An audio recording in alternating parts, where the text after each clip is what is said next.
Hey, Oh, we're hey, what's up? live. Yeah, we're live, everybody. We haven't even said our hellos and good mornings yet. So, Jaina, Max, good morning. Hello. How are you Hello guys and good doing today? morning. Good morning. How was your Good. weekend? I know Jaina had a really big weekend. Do you want to talk about that? Yeah, Jaina, just finished Jaina. the Tahitian dance showcase. Do you see this We beautiful lei around her? Yeah, so Mm-hmm. she's a dancer. Have we talked about this on the podcast yeah, before? Yeah. yeah, we talked about last week.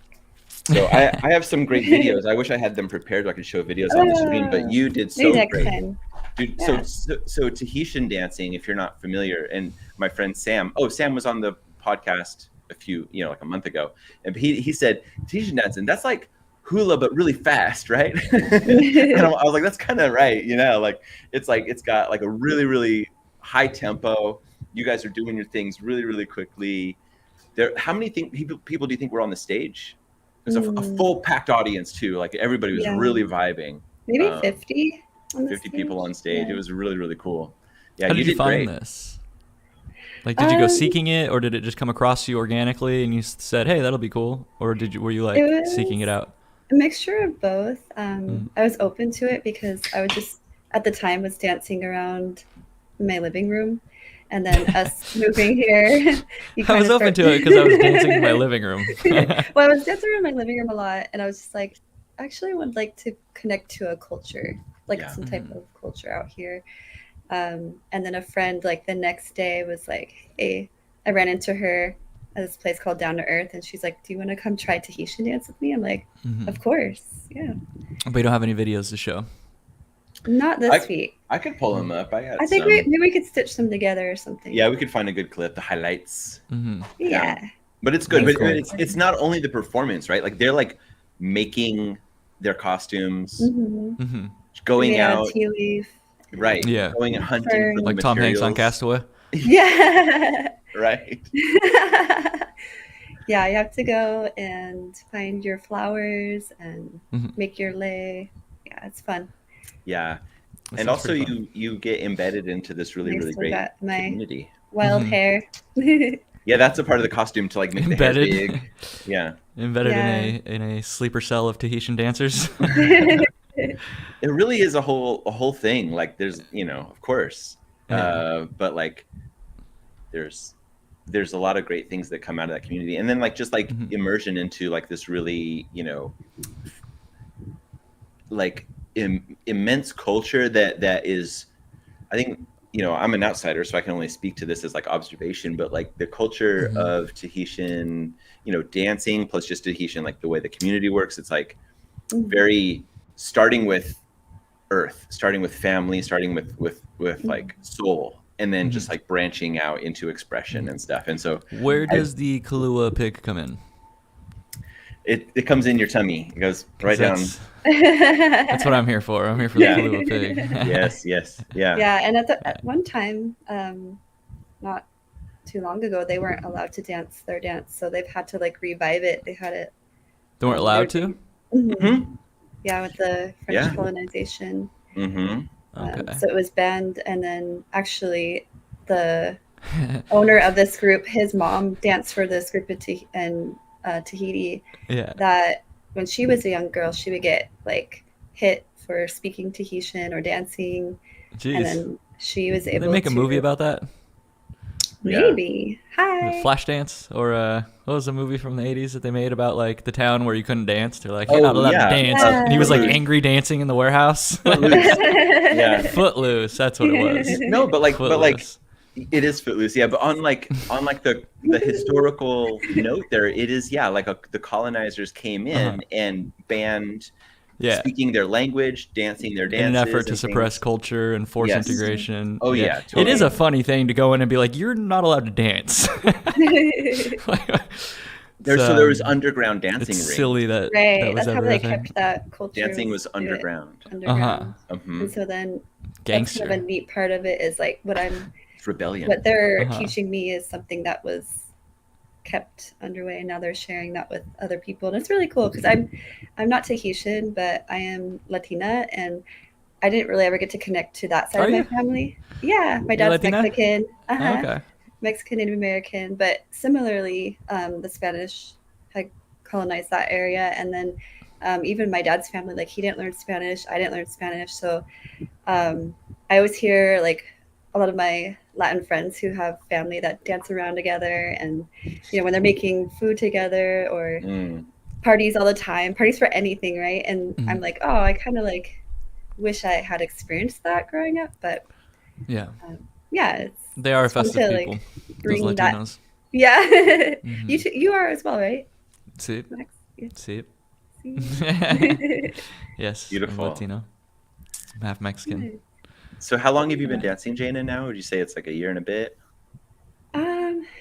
Not it's less than that because I did start, but I took a break for Muay Thai when I did Muay Thai competition. Had an injury where I couldn't even dance because I had dislocated ribs, so there was no way to like swirl your hips or abdomen. Oh yeah, right. Have a Yeah. dislocated rib. There's a lot of things you can't do with a dislocated rib, but I still was able to punch, so I was just training my arms. Yeah. Yeah. How was your week, Max? Yeah. My week was good. It was good. It went by too quick. Oh yeah, You know? that's a good sign. Yeah. I Yeah, I it didn't was get as fun. much done as I would have liked to. That's usually what Good that means. It's like, distractions. oh, the week is over and Right. That's I wanted to do awesome. so much Fun. more. You What's went the to highlight? open mic, right?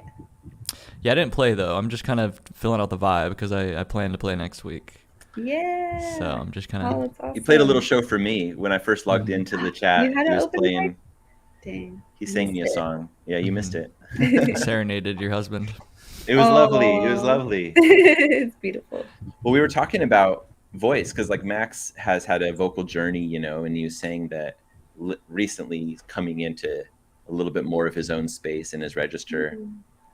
And when you do that, when you find your own voice, it builds confidence, right? Because like you feel stronger, you feel more like yourself, your own energy is coming through more. So like I'm really excited for you. Yeah, it is weird when you get that because it is the feeling of you. It is like, oh, that's Feeling of me. you. Yeah. Inside. Yeah. Yes. And less like emulating your influences and kind of growing up a little bit, like becoming, you know what I mean? It's That's where learning. we It's start. empowering. Yeah. Yeah. That's Yeah. awesome. Yeah. So, but I've always like really loved your music, Yeah. Yeah, we're Oh yeah. fans. We've always been fans of yours, Max. Yeah. Thank you. We show our kids That's awesome. too. Aw. Yeah. I flew a kite this week. That's my big milestone. That's cool. Yeah. Well, That's very fun. Twice. So on Father's Day. Alone? No, with my kids. It's funnier if it's alone. Yeah. Well, But I just was like, I was definitely hogging the string, Yeah. like back away, this is mine. No, let me hold it. Yeah. But Yeah. look, we were at the beach and it's nice and windy and letting it out a little bit. And then I went into the waves. Waves were crashing. I'm still like holding the string, letting it out so much. Like I've never flown a kite that high. It sounds a little. Well, I'm really trying to sell it here, but it was like I don't know, kind of This wind exhilarating. beneath my wings playing in your head. Fly, Just fly. the waves were crashing on my head, and were you boogie boarding while you were flying the kite? 'Cause that's, yes, like, next yes, I level. did. Really? Yes. Wow. And it took me all the way back to the beach. Like I caught a really good one, and Oh. had the wind pulling me. You were like kite surfing in a way, like Yes. makeshift kite surfing. Yeah, that was a lot of fun. Oh man. Okay, so today's show we have Max is hosting, and if I'm not mistaken, we're going to work on the coding project that we started two or so weeks ago. Is that right? Yeah. Yeah. I'm Yeah. so excited for this, Max. Why don't Just, you give us? Oh, go ahead. No, you go ahead. Well, I was just saying, like maybe we can start with a review of like how we got into this, and then maybe just like take it away. Like it's yours. Okay. Yeah. Yeah. Today, we're gonna take a look at the project we started the week before last. And we didn't do it last week because I had some issues with my building. The power was out because they're doing construction. And you guys had the interview anyway, which, We by the way, missed was you, great. That was yeah. amazing. You caught it later on. I watched it the next day. Yeah, we made a new friend. Like my whole goal with this stuff is like making friends and interviewing, getting to know new people. So we met Elliot Earls last week, and what a great time we had. But Yeah. sorry we missed you, Max. You had some technical problems. I know. I'm sorry that I couldn't be there. Yeah, we missed you. But the week before that, we started the coding project, and that how we got into it was I want to help you guys rediscover your love for development and programming, and kind of, I know you've been out of the game for a while, so kind of reintroduce you to the modern paradigm of full stack engineering and show you how cool it is. So we started that, and then we decided to pick a feature that we saw on the AWWW awards on the award site. And the one that we settled on is a video reveal feature.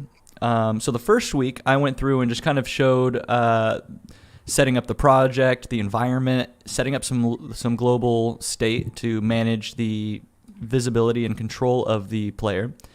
And now, today, what we'll do is just the animation, because that really is the main thing that we're replicating is the animation from that project. Mm-hmm. So, and I believe it was Studio. What was the? I think I have it here. Let me try to.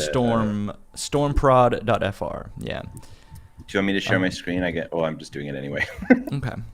just to give the reference of what we've been inspired by and we're emulating. So when you click on one of these thumbnails, there's a click, right?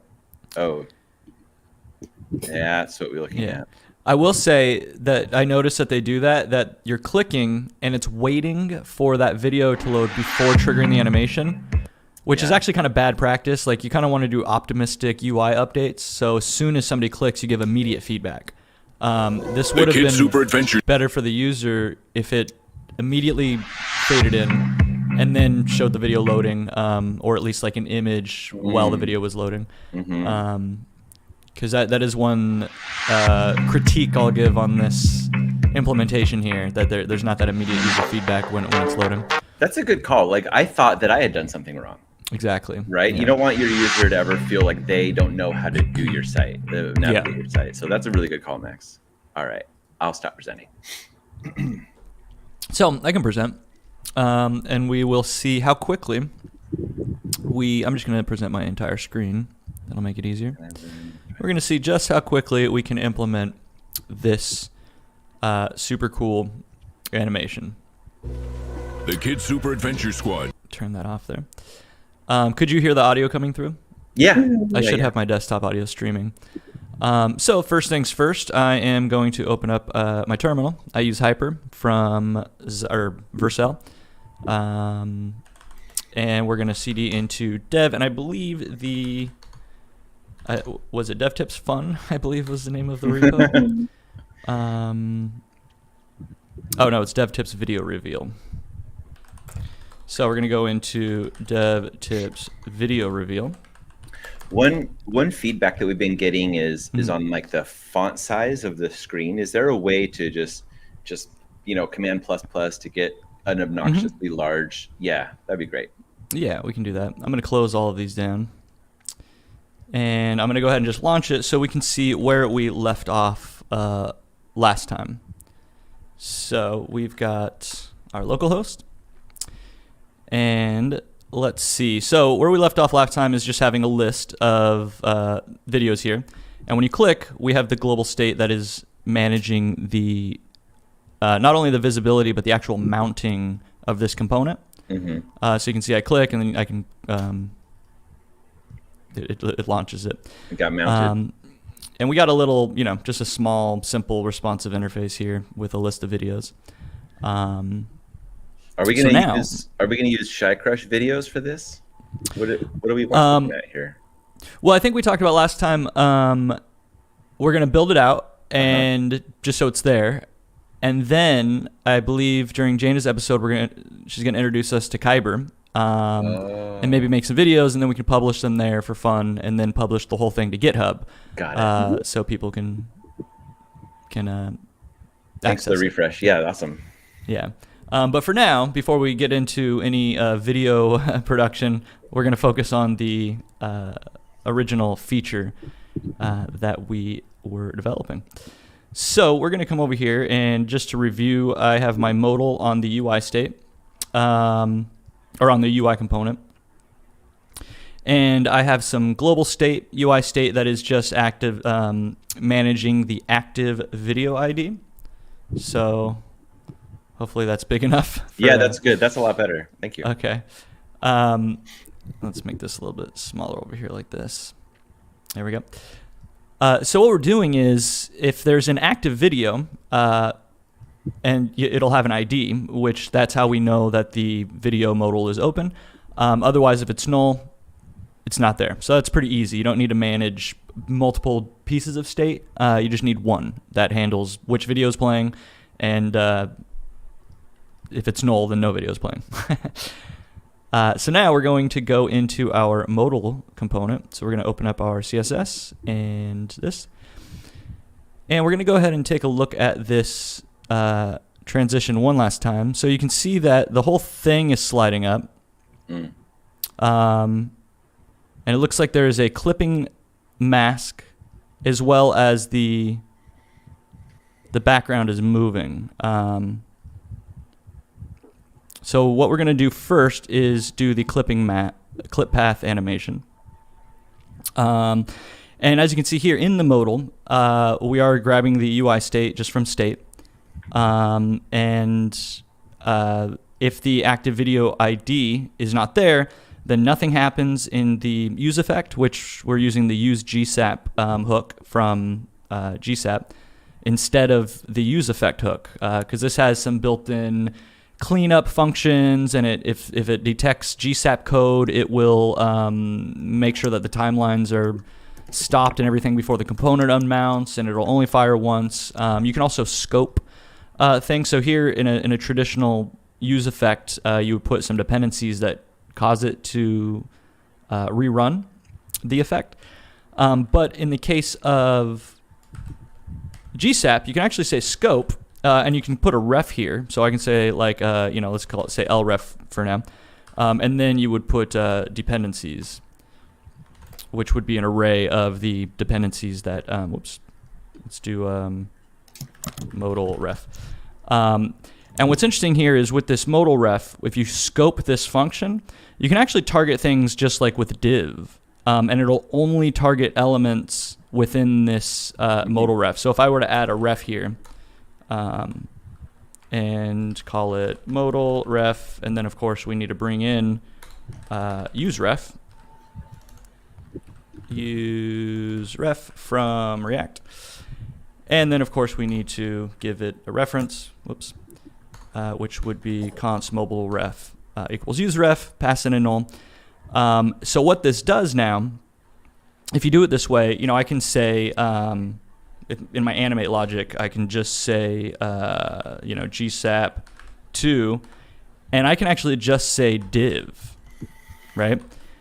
And this is going to only target divs within this modal ref. It's not going to target anything else. I wouldn't recommend just going with div. You might want to add class.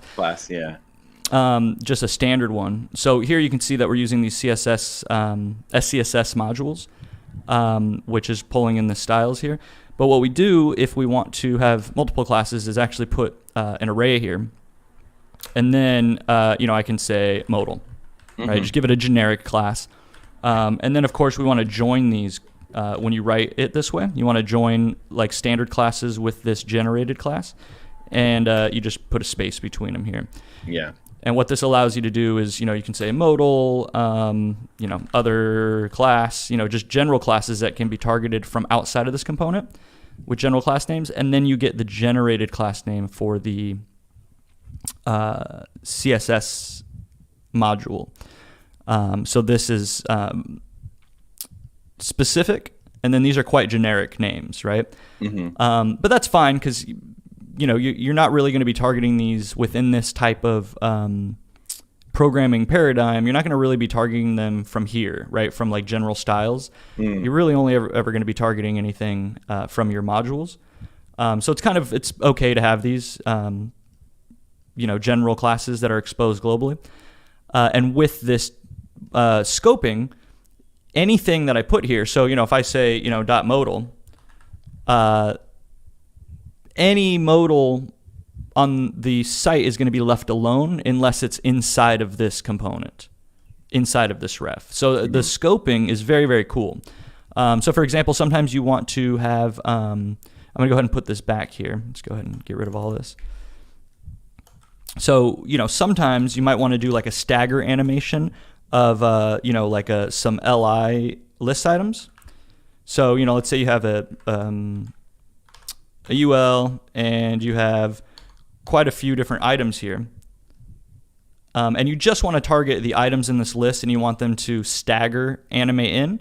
Yeah. You can do, GSAP to LI, right? So I'm just targeting these LIs in a generic way, but it's only going to target the list items inside of this because I scoped it here. Mm-hmm. So it's really nice. You can get away with a lot of stuff here, right? So then you can say,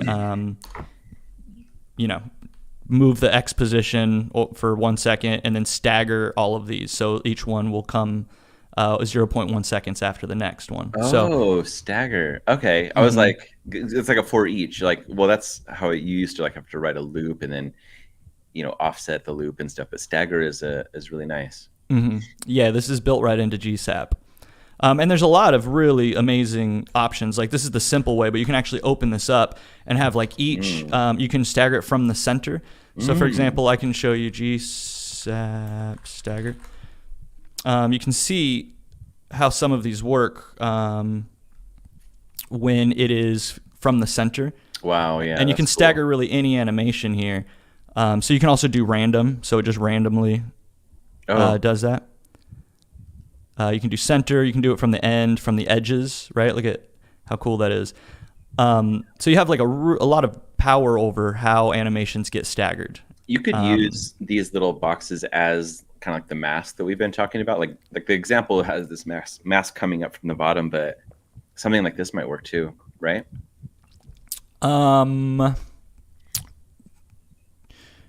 Probably not. Because we're using the div as a whole as the mask instead of, Well, I don't want to CSS clip mask covers a single element. I see. So if the video is in here and I apply the clip, and I'm going to show you right now. So we're actually going to remove some of this. I just wanted to give you a little bit of context on this function. It's cool, yeah. Thanks. And anybody listening to kind of know that you can scope these to the modal. I'm actually going to leave that here because everything is going to be scoped to this. It's not necessarily necessary, but I'm going to leave it here for now. And then of course here what's cool about these components is this modal component is always mounted, but it doesn't do anything and it's not actually returning any markup unless there's an actual active video ID. And then this mounts.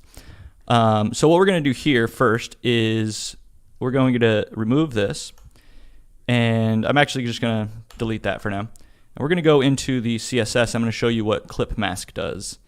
So we have our modal and we have a wrap, and I'm actually just going to put the clip path on the entire thing, which is just clip path. And the way that clip path works, it is clip path. Let's take a look at CSS tricks.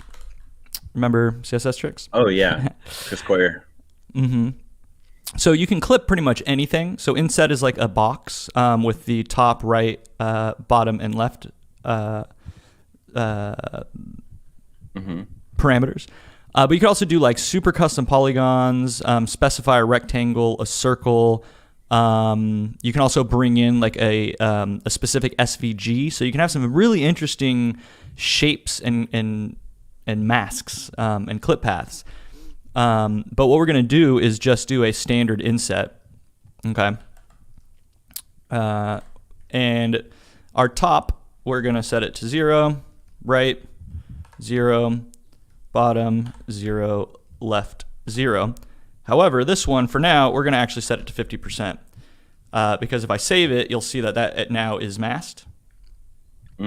So it's masking half of this, and you can see that the modal here, it's hidden behind it. Mm-hmm. So it's a really cool like reveal effect using just a clip path on something. Yeah, it's not shrinking the div. Mm-hmm. It's okay. I got it. Yeah. Yeah, because otherwise, if I did, so I'll save this. You'll see that it covers the entire screen again. And a nice one is like to transform the scale Y, for example. So we'll set this to 0.5, for example. But you'll see it squeezes this inside. Right. So it's scaling everything. And ultimately, like for performance, transforms are kind of the way you want to go if you're going to be animating it with CSS. But we're going to be using GSAP, which handles just a lot of optimizations for alternative animations in the DOM. But primarily when you're animating just with CSS, you kind of want to stick with transforms and opacity because that's going to cause less repaints and just be better performance. So what we're going to do here is animate this. So I'm actually going to set this completely to 0. I'm going to set the top to 100%. So you can't see anything, right? And we're going to leave that. That's the default mounting position. And then over here, in our animation, we're going to say GSAP.to, and we're going to actually move. It'll be directly on the modal ref. So you say modal ref current. You do want to specify the current. It's a little annoying the way React uses res. I feel like they could have made it a little less verbose, but you always have to write .current if you want to access it directly. And we're going to give this a 0.8 seconds duration. And instead of opacity, we are going to animate the clip path. And as you can see, GSAP, you can animate this property directly. And what's interesting, you see how GitHub Copilot auto-completed this line, and it actually did a circle, 100% at 50/50. And this is a really interesting syntax, the way that you can write some of these. So I'm actually going to save this here. And we're going to refresh this and mount this component. And GSAP is not imported. So we're going to import GSAP, of course. There we go. And I'll click one of these. So you saw now, just using what GitHub Copilot auto-completed here, it's now animating. When I click here, it does that kind of animation. It's a little janky because it's not exactly what we want. What we want is the inset, and we're going to set this to 0, 0, 0, 0. And we're going to give it a little bit of easing. Let's give it... I'm a fan of the cubic easing. We've got some in out. So you can see now when I click this, it should be mounting. But what we're going to do is actually give it a slight delay. Yeah. What's that? Yeah, I was just wondering, like, do you have to do a duration for the ease? Not for the ease. Probably has a default. Yeah, but just to be safe, it's also nice to do a from to, especially if you're going to do like a timeline, because then you can reverse it a lot easier. Okay. So we're actually going to, even though I set it up in the CSS, we're also going to set this clip path here. Just so GSAP knows where it's coming from and where it's going. And now when I click this, it mounts, and it is going super fast. So we're going to do a 2-second animation and see if GSAP is being crazy. Yeah, 0.8 should have been visible. That's 800 milliseconds. Yeah, it should have been visible. But something is being lame. So we're going to come over here. Being lame. Who's the lame? Find the lame.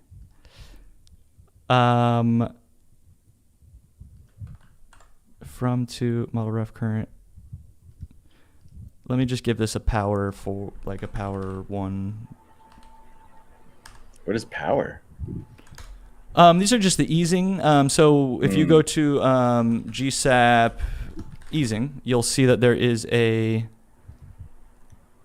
visualizer here. Yes. And these are all of the built-in cubic, Bezier. What does power do? Can you click one of the powers? So you can see it's just got this kind of a little bit more of easing. So if you have none, it's linear. Linear, yeah. And then power is going to give it a little bit of so this is out. We can do in out here, so you can see like the S curve. So you can see this S-curve. If I go to Expo, it's going to be much more dramatic.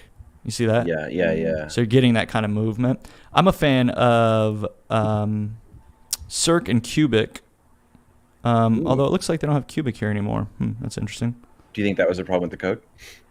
That very well may be. However, with Power 2, I think it still is being lame. Yeah, it still isn't. So let's go ahead and inspect this. Let's see why this is being lame, because that is interesting. A comment from Unseen TV says, "Dope. I'm working on animating 3 objects with .glb files, rotating them based on scroll position." Nice. So this is a good episode for you, bud. Yeah. Well, once we get into the smooth scroll and Lennis, that'll be even better. Yeah, and like the GSAP scroll trigger, because those work directly with like 3JS. You can feed in the scroll position. Yeah. And move forward like 3D. Like the GLB 3D model files within your canvas. Nice. But today we're trying to see why in set 0. We're going to see what kind of styles. This is the thing where you have to break it or else they get to punch you. Yeah, so did you see that it had...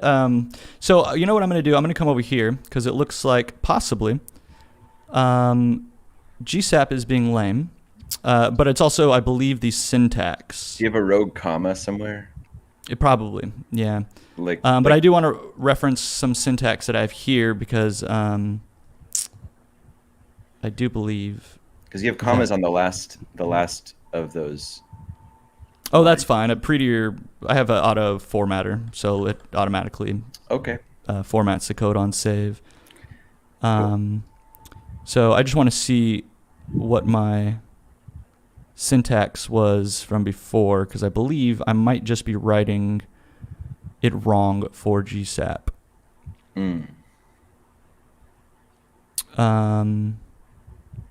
Interesting. So what we're going to do is we're going to use good old Google. GSAP, animate, clip path. And let's see if GSAP is being lame. So they've got a polygon here with their clip path. And yep, that is properly written.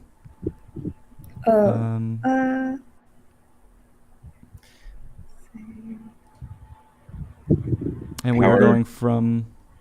Does this help? Unseen TV says power in out. Is that helpful? Without the 2. No, but I think it actually might just be these value units have to be explicit. Oh, okay. It's a possibility. So I'm just going to go ahead and make sure that these are explicit. What does this mean? Are we high stakes? What does that mean? There we go. Now it works. That works? Let's take a look at it. It turns out you have to be explicit with these units. So now when I click it, it's going to go slow, as you can see. But it's a really nice effect with revealing what's behind, right? So what we're going to do here is we're going to make it go a little bit faster. I'm not going to match it exactly to theirs, but you can see that theirs is going slightly faster. What is this? What's going on? I think this translation... What's happening? Is not. we have a friend in the chat asking, "Are we high stakes?" And I don't. What is the context of that? Fried steaks? Fried steaks? I don't understand this, but it's kind of funny. Okay, Max. Okay. Sorry to interrupt you. This is not high stakes. It's fried steaks. So these units do have to be explicit when you're using clip path. That's good to know. That's really cool. Yeah. Just a little tip for you. I'm going to remove this delay. That's unnecessary now. Was it your autocomplete that didn't do that? No. I just didn't type the units because I have come across that before, and I just forgot that you have to explicitly set the unit, because this could be pixel, and I think that this will probably break it if I. Yeah, or maybe not. I don't really know the rules, but I think they have to be explicit as long as they're defined. Yeah. But I'm going to leave it as %. So you can see here that we're coming from a fully clipped div to an unclipped one. So it reveals it. We have power 2 in out, and We're going 2 seconds. We're going to go actually 1.6, make it a little bit faster. Okay, nice and smooth, right? Let's take a look at this one. Okay, so theirs looks like it's actually using more of like, let's try power 4 and see if that matches their movement a little bit more. So we're going to close this, and we're going to launch this again. Yeah. Okay, so that's a little bit better. Feels A little bit closer to theirs. Now, of course, Expo is going to be, Cirque and Expo are going to be a lot more extreme, so you can see what happens here. Yep. Which is quite nice. And then I can show you Cirque, which is, that one's like very abrupt. So here's Cirque in out, and you can see it's just that one little jump right there when the transition period. Yeah. Whereas intense. Expo's a little bit more chill. And then you also have some. Power 4 was quite nice. I think Power 4 might be the closest, or Expo, but we're gonna stick with Power 4. That looks nice. It was. I like the smoothness. Can I see the curve of Power 4? Can you go to the? Yeah. So here is the Power 4 curve. Oh wow. Okay, that's a lot more exponential than I thought it was gonna be.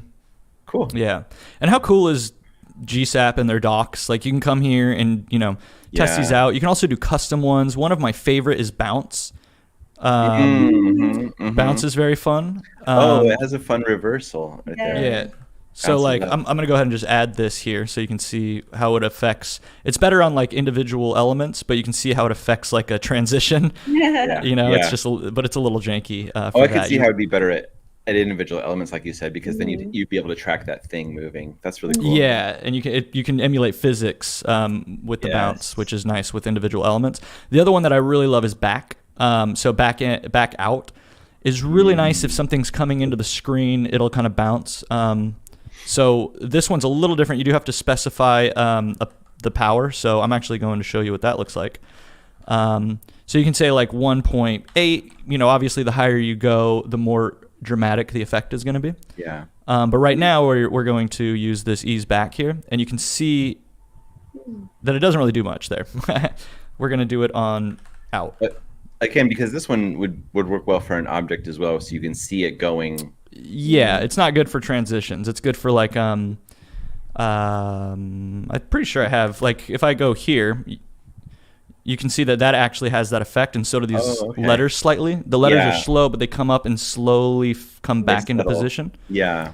So I'll go ahead and refresh this again so you can see. So that has the back animation, and then so do these letters here. It's very subtle on these ones. Yeah. And then, and I believe I added it on my personal site. I have quite a few things that have this. Maybe I don't have that on this site. Yeah. But you get the idea. It gives it a little bit of a... So here's the in, which means it'll pull back a little bit. So it's nice if you're animating something out, you want to use the back in, so it'll bounce and then come down. Yeah. And then if you're animating something in, you want to use the back out. So when it comes in at the end, it does the bounce. Bounce is so cute. It's just a really nice thing, especially if you're adding a stagger. You know what? I'll do that now. Let's just play around a little bit. I think this is useful for people. So we're actually going to just add a UL, and we're going to have some list items, and we're going to say, text. I actually should have added these on the UI elements. Maybe I will do that. I'm going to just put modal here, and we're going to go back to the UI elements, which lives on the UI here. And you can also do this in with CSS. CSS has a back cubic Bezier also. Yeah. But GSAP, I use it for everything. It's great. Optimizes for performance. So for this, usually if you want to add animations on this UI level, it's nicer to break this out into its own component because it's going to be client rendered since you're using certain things. We're not going to worry about that here. I just want to show the effect. So we are going to import GSAP, and we are going to import use GSAP.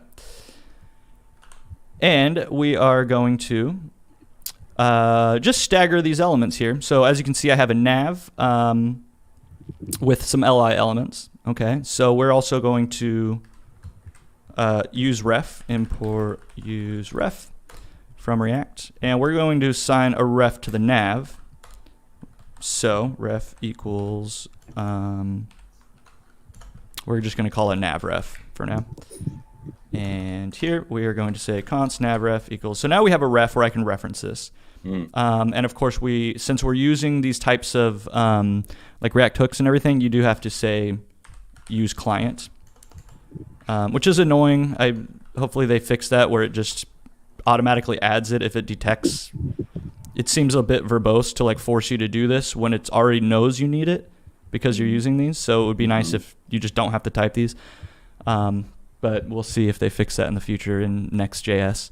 But for now, use client. And what that means is it's going to force this component to render on the client and all of its children. So, you want to keep that in mind when you're building with Next.js. Nowadays, honestly, like a lot of the search engines will still index client rendered content. So I don't think it's that big of a problem. But, if you want it to be snappy, server rendered, and you do want to maximize SEO stuff, you definitely don't want this on those components. But for now, it's fine because we're going to add a little interactivity here. And we're going to say use GSAP. And we are going to fire a function because this is how this works. And then we are going to scope it. And you see it auto-completed. It already knew I was going to scope it to this. I'm telling you, VS Code with GitHub Copilot integration, it is amazing. And it really has helped me become a better programmer because I'll see different variations or ways of writing things that are, sometimes I'll see something that's a little bit less verbose than what I was writing. So what we're going to do here, as you can see, we've got this GSAP from to. I'm going to go ahead and do that. And we're going to not hit the nav ref. We're actually going to just target the generic LIs. But again, remember, it's scoped here. So it's only going to hit these LIs within the nav ref. And we are also going to only launch this. We're going to put an empty array, so it only fires once. Although the GSAP hook, I believe, does that anyway by default. But just for good practice, I make sure it's there here for now. So we're going to animate these little LI elements when the page loads. And we are going to bring it from, let's say, 20% to 0%. And we're going to set these to a pretty quick, 0.4 seconds for the duration. And as you can see, we're going to do this back out. So when it comes in, it'll bounce. And most important, we're going to add a stagger. Got a quick question here. What does use client do versus not having it at all? Not having it all means that component, if you don't require the use client, if you're not using hooks that need to fire in the client or some type of JavaScript function that needs to fire in the client, by not having it, it means it'll render on the server. And when it's server rendered, it's just much more snappy for the end user because the page is already rendered and they're just getting served out like the final HTML content rather than a JavaScript bundle that they have to run in the browser. Got it. Which is what happens anyway. It's I feel like a lot of times some of this stuff is like over optimization, and but every little bit helps though. Every little bit helps, yeah. But a lot of it also, it's not just the snappiness of getting that final content rendered on the server and then served directly to the end user, but also the SEO.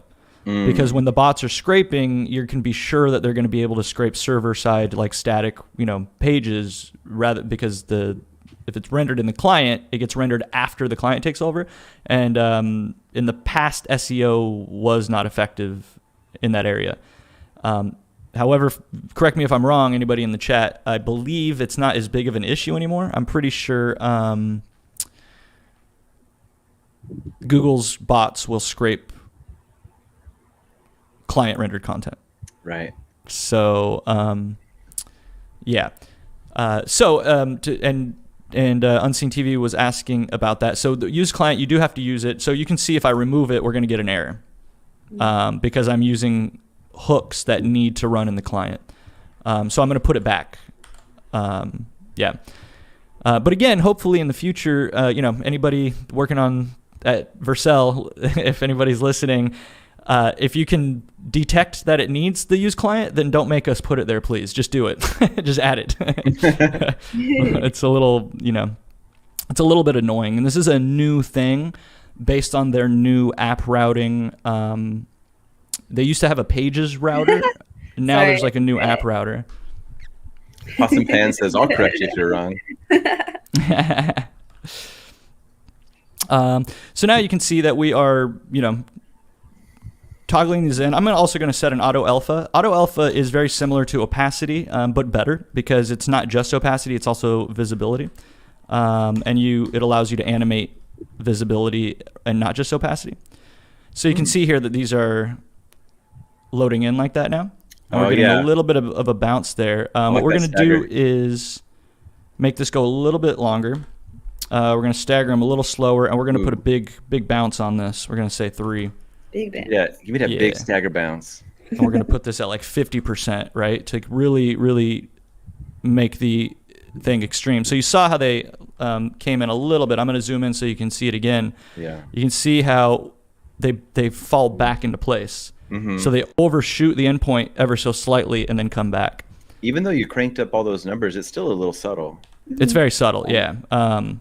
So if I do like 100% here, I think you'll see it a little bit better. So yeah, it's quite subtle. We can bring this back down. Awesome Pans is pretty funny. There we go. Thanks for using the chat, guys. It's nice to hear from you. I actually tried to throw in some back-end stuff for the people who like back-end links, but they were asking in the beginning, but I don't know if they made it through in the chat. You were doing what now? You were adding some links to the chat? Yeah, but I don't see it coming through. I don't see them coming through. Yeah. Interesting. Are you adding it to the public chat or the? Nothing in the private chat. No, it's public. Okay. Anyway, you can see now that there's a very subtle bounce back into position. Mm-hmm. If you see that. It's nice. Yeah.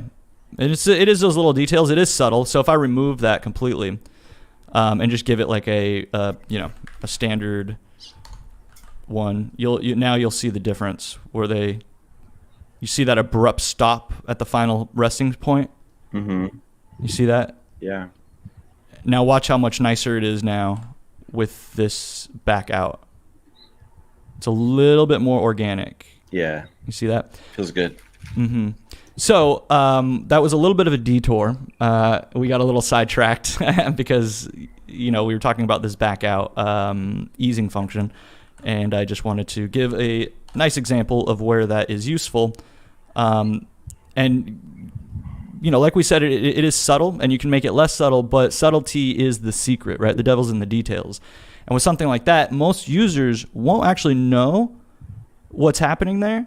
They may not even notice it consciously, but they feel it.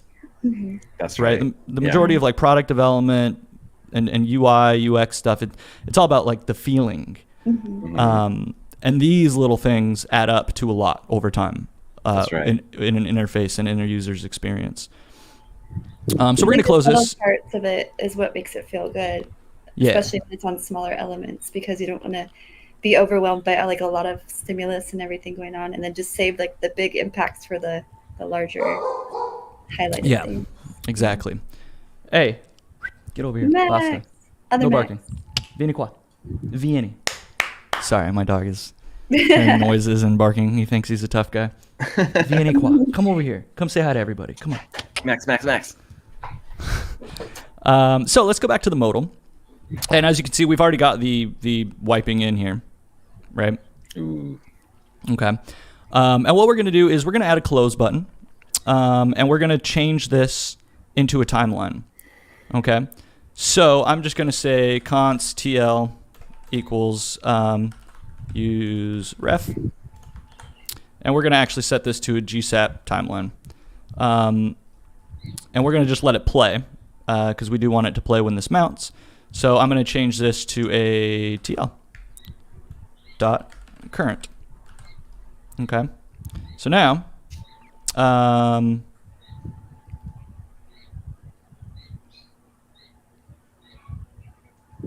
it doesn't want to play nicely. So I believe it is because this TL.current. So we're going to say,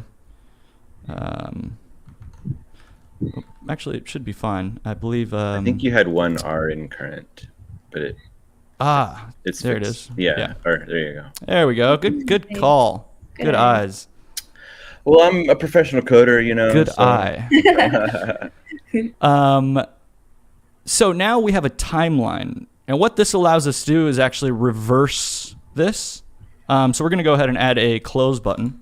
So I'm just going to say div class close, but we're going to actually give this a styles.close. Styles.close. And this is just going to say close. And we are going to come over here in our CSS module and put it just like that. And we're going to drop this down to like 16 pixels. Just recommended all that. That's cool. That's good stuff too. Pointer and cursor. Yeah, wow. Yeah. And the amazing thing too is that you can tell it to train on your code, so it learns how you write code. Yeah, it learns what you like your buttons to look like. Like what you're gonna, positioning. So do you think that it did that stuff because it sussed out that it was a close class, and it's like, closes are kind of, a top right kind of things. Yeah. Wow. Yeah, but plus this is a common thing in my code bases. That's how you like your closing. So it's going to know that when I write close, it's going to either be an X up here or something up in the upper right hand corner with a cursor pointer.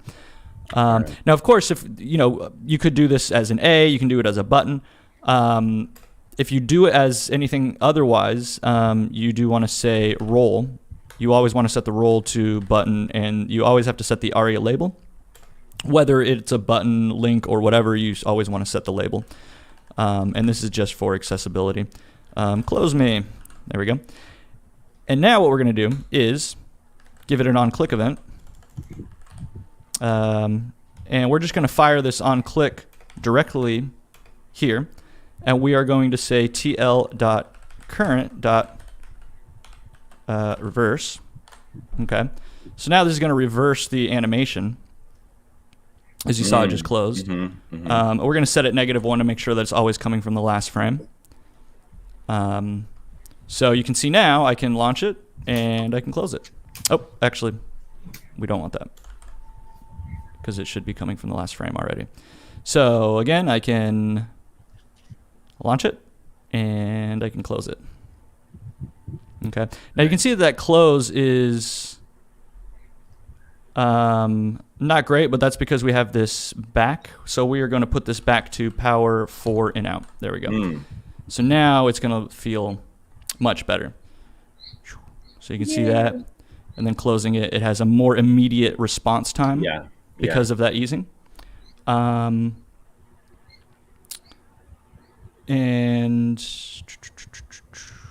okay, so once this closes, we're reversing this timeline.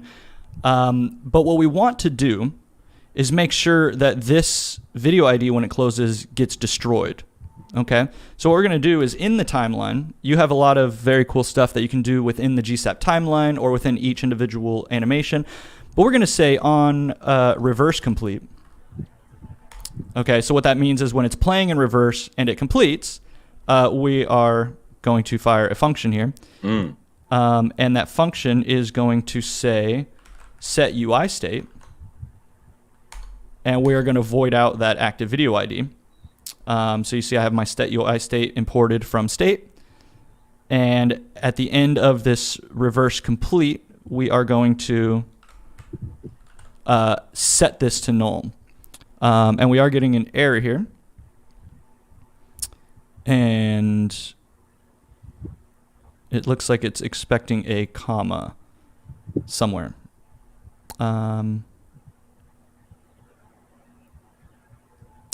Nope, not a comma, just another parenthesis. There we go.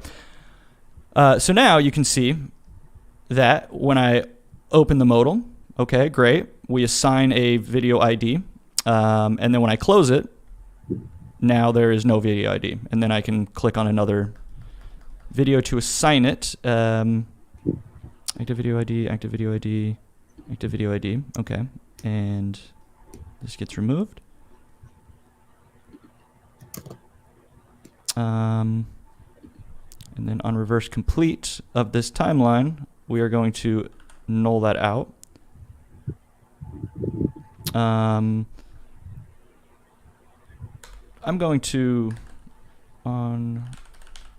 put it here just to see if it's going to give me any issues here, because it doesn't seem to be wanting to add the ID back to state after I close it. So we have our on reverse complete. Yeah. So this is unnecessary now, but I'm just making sure that it is closing and removing and then allowing me to add another one. But you can see when I'm clicking now, it doesn't seem to want to update state. So let's take a look and see what's happening here. I think this is the interesting stuff, like watching you squish bugs, troubleshoot. Like this is, like, I think the real skill of a coder is to, like, yeah, sure, you followed a template or a guide, but can you like fix the problem if you run into it? So this is really good. Right. Yeah, I think it's helpful for people to see the process. I will say that it's annoying when you've done something a million times and there still always is something. Like, you know how many times I've done this? It shouldn't be having any problems. I'm clearing out the state, and it's still acting lame. Set UI state active video ID to null. Let's make sure that my UI state is active video ID. Yep. And it's getting set to null.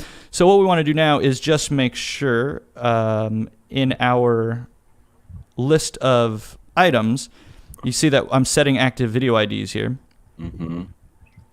which is toggling the visibility. And these all have different IDs, so that should be fine. So the question is, why is it not firing? So let's refresh it. So you can see it fires the first time, and then when I click this, it should be clearing out our state. So what we're going to do is just log the state here, and we are going to just use a use effect, and here we are just going to set this to the active video ID. Every time it changes, we are going to log it. Okay. So now we can kind of see if something's happening with our state here. So I'm going to go ahead and refresh, and you can see that it is indeed null. And let's go ahead and click this one here. You can see that our active ID is 789. And then when I close it, it's back to null. That's what you wanted, right? Yes.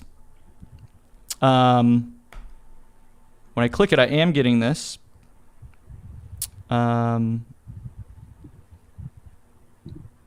Which means it should be firing this. But it's not. So what we're going to do here is add a key just to force React to re-render based on this active video ID. I just want to see if that's why it's doing it. It shouldn't really matter because it's removing it from the DOM when this is set to null.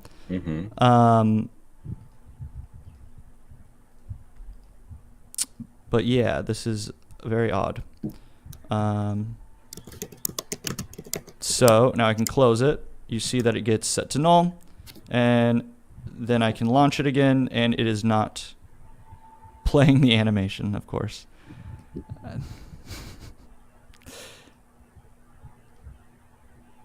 Very, very, very odd. So what we're going to do then, I guess, is remove this key.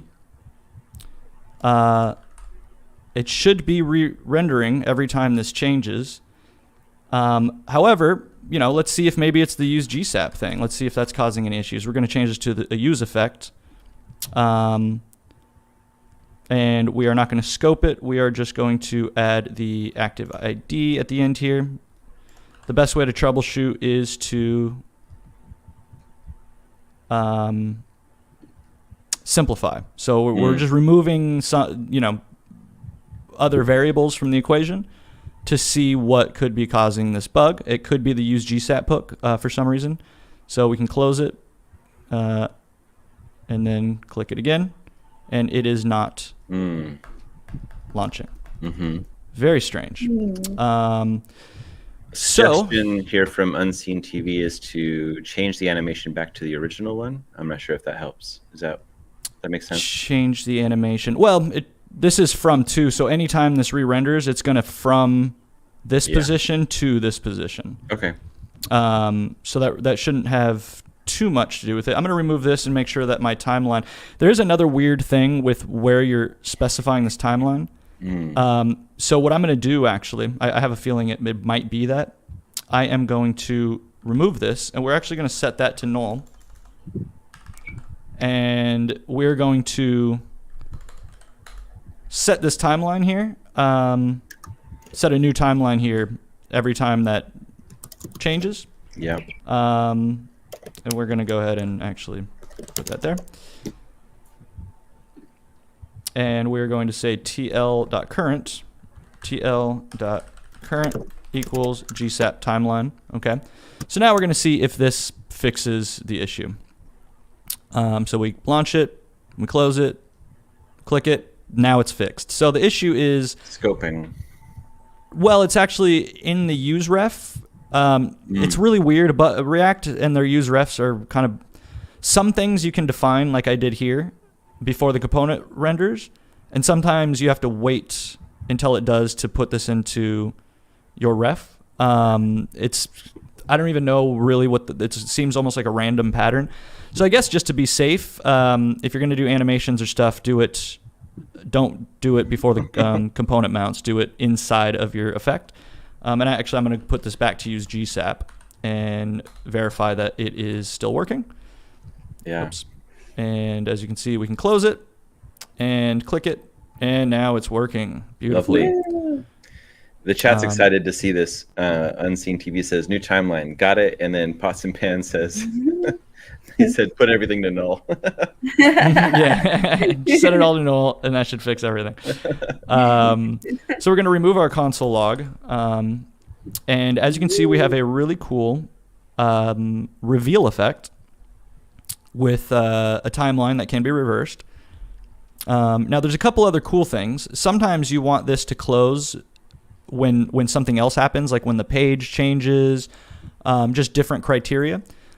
So you could always have, as you can see, I have my close here, but sometimes you want to have a separate either use effect that's listening to different state, so you can tell it to close, or even just a function that you can export that you can fire from other places in the application. I usually like to just keep it all in state. And in the case of this, if you want to close this and you want to reverse this, you probably definitely want a use effect or a use GSAP in this case. And here we are going to, whatever the dependencies are.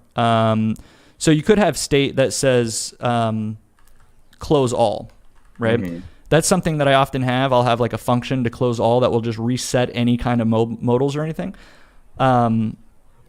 So when that fires, right, if it's not close all, so if it's not close all, as you can see, it will just return. But if close all is true, it'll play this in reverse. So what that means is, over here, for example, I can go to my UI state. I can say close all and set that to false. And then I can also have a function. Let's grab this one for example. And I can say close all. And this you can say whatever you want here, right? So for example, in this case, it is the active video ID, which will be set to null. And This is a function, and you can actually pass in whatever you want. What's nice here, with a single function that closes everything, you can just set whatever specific modals or interface things that are managing visibility. Just set them all to null or false or whatever. And you can fire that function from anywhere in the app. Or you can just tie it to state, for example, like I did here where I have a close all. So as you can see here, I can say close all. And this is going to be close all. And down here, instead of changing this directly, I can say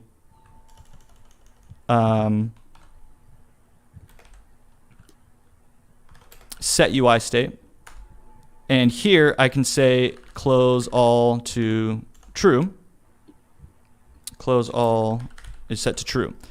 So now you can see here that when close all is set to true, it will play this in reverse. But what we want to do is not just set this active ID. We also need to tell that close all to be set back to false. So these are just a couple different options for managing animation states. And because what this means is anywhere in the app, I can say close all true. And if this is open, or any modal that's open, it's going to play its reverse animation and then do whatever unmounting logic you have in state, like setting your active video ID to null, for example.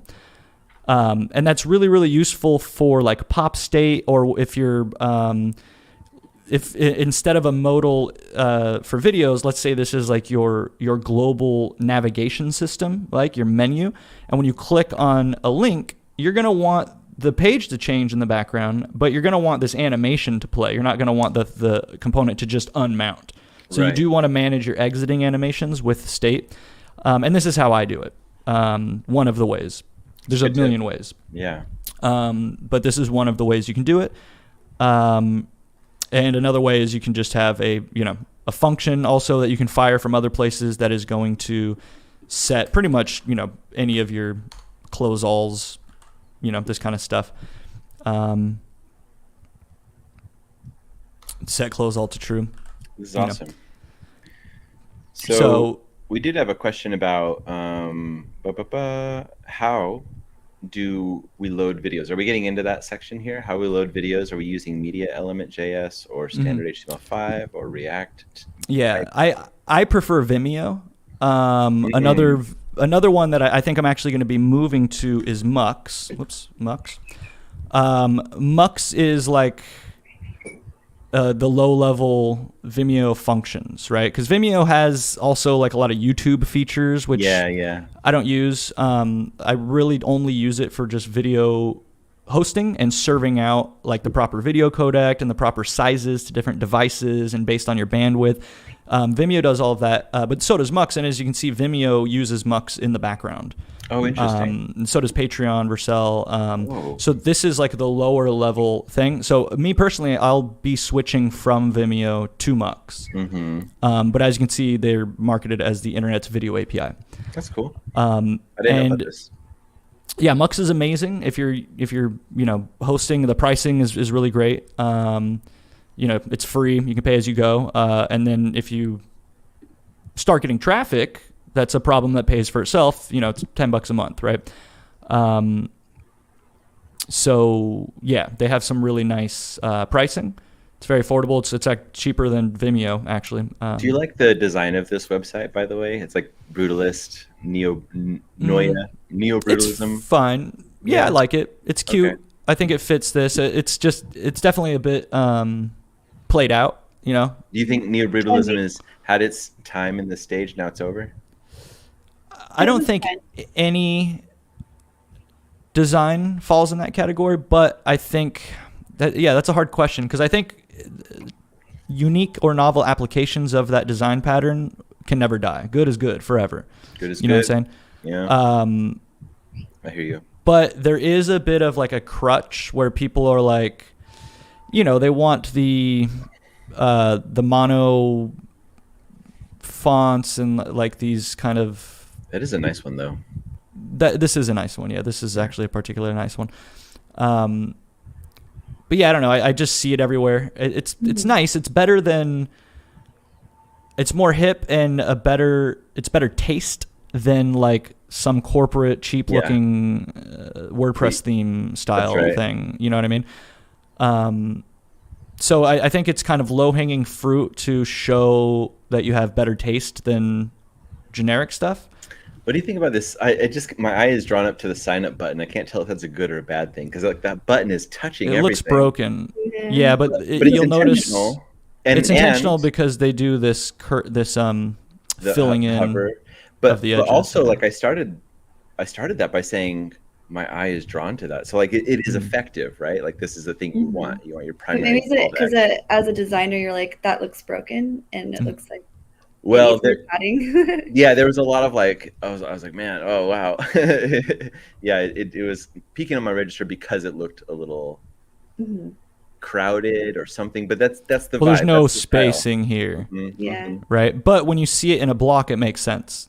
Yes, because now those lines are explicit, and you can see that it's meeting the edges here on purpose. But when it's like this, you know, these empty spaces, those lines become implicit, right? True. So like now it looks. I think this side is well done in terms of like the vibe. It's beautiful. It's great. Yeah. Neo-brutalism. Mm-hmm. Yeah. No, it's a great site. Yeah.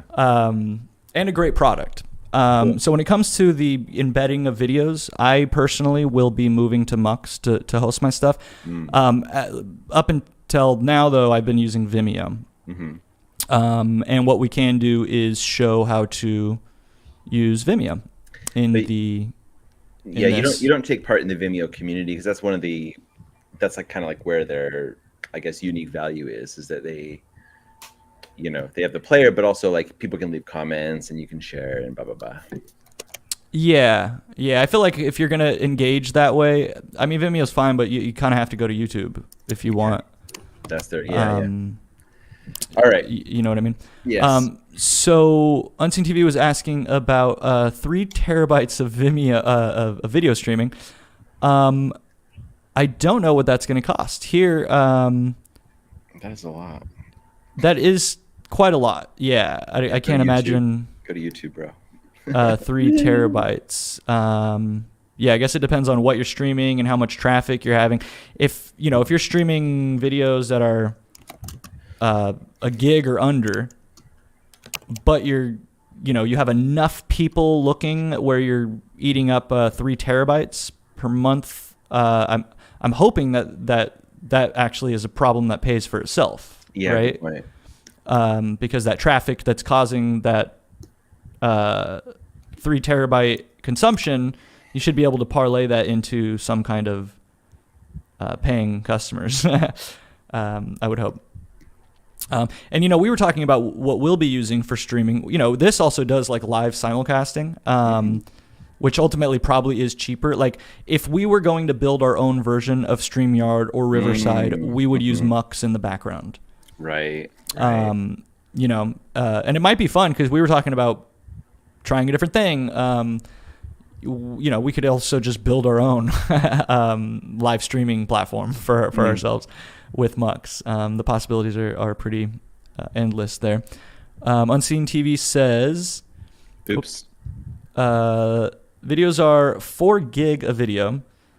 And on YouTube, they get 14,000 live viewers when going live and streaming. And each one is 4 gigs per video. And if you have 14,000 people watching live, I feel like that should be a problem that pays for itself somehow. You got to leverage those 14,000 live users, because I'm guessing if you have 14,000 people watching live, then each video is getting 1 million views. Like I'm pretty sure at that point, in the on-demand views that rack up after the live, I think at that point YouTube starts paying you. Yeah, buddy. I don't really know what YouTube's. I think they start paying after you have 100,000 views or something, right? What is the pricing model on YouTube? I don't know. It's whatever. I don't know. All right, offhand. Interesting. But yeah, Unseen TV, check out Mux. Take a look at it. I imagine, if you're leveraging YouTube you kind of have to stay there. Especially if you're like live streaming through YouTube, that's where your audience is. So like for Mux, this is if you're going to want to build your own YouTube. But it sounds like you don't need to do that because you're already using YouTube. So if or if you're building a platform or something like this where you need, video hosting and you don't want to deal with the serving out the video on edge networks, deal with, possibly surprise pricing problems from your host. Because that's happened where people just upload like an HTML video and they get a lot of traffic and it's the host, it's just serving the video directly from their server, like with HTML5 video. But that can eat up a lot of bandwidth and you get hit with some surprise charges that can get very expensive. So if you're building something like this, for example, where you're going to have some video players embedded on your platform, or you're building your own version of YouTube or your own version of Vimeo or, whatever, then you would use something like Mux. That's cool. Yeah. Which is great. Yeah. I am just getting into this and I'm going to be in the process of switching over all my videos to this to test it out. So I'll keep you guys posted on my experience with it. Yeah. But it's pretty great. It does everything you need, and yeah, it's a good replacement for Vimeo. So, but going back to what we're going to be doing here, right now I'm actually just going to put an image because the main point of this exercise, and although we went way outside of the scope, was really just this animation, right? The clipping mask and then the moving up of the background. Mm-hmm. So that's kind of what we're going to focus on. So it doesn't really matter if there's a video there or an image for the animation to work. That was kind of the core goal. So we're going to just use an image now because, we've been talking here for about an hour, and I don't want to take up too much time. So I'm going to drop an image. We'll do the animation to emulate that. And then in subsequent videos, we can go a little bit deeper into the nitty-gritty of adding a video player. Mm-hmm. Video controls. By then, everybody live can watch us learn Mux and integrate Mux. I think that would be a good thing. And then when Jane is hosting, we're going to be making videos, AI videos that we can upload to Mux and put there. So this will be an ongoing thing where we will be diving a little bit deeper into the media hosting, the state management of the different videos and IDs and information. So stay tuned, Unseen TV. We will get into the nitty-gritty. But for today, we are just going to complete this transition animation here. So I am just going to drop an image for now that sits here in lieu of a video, just to get the thing working. Nice, yeah. And then in the future, we'll swap that out with a video. So in this wrap here is where we have modal, and we're going to do, so check this out. Look at what it's completing here already, because I've done this before. It just gives me an iframe with YouTube, with the active thing here. Although we're not going to use that. We're going to go to Vimeo, and I'll just drop in one of my videos for now. What is my Vimeo?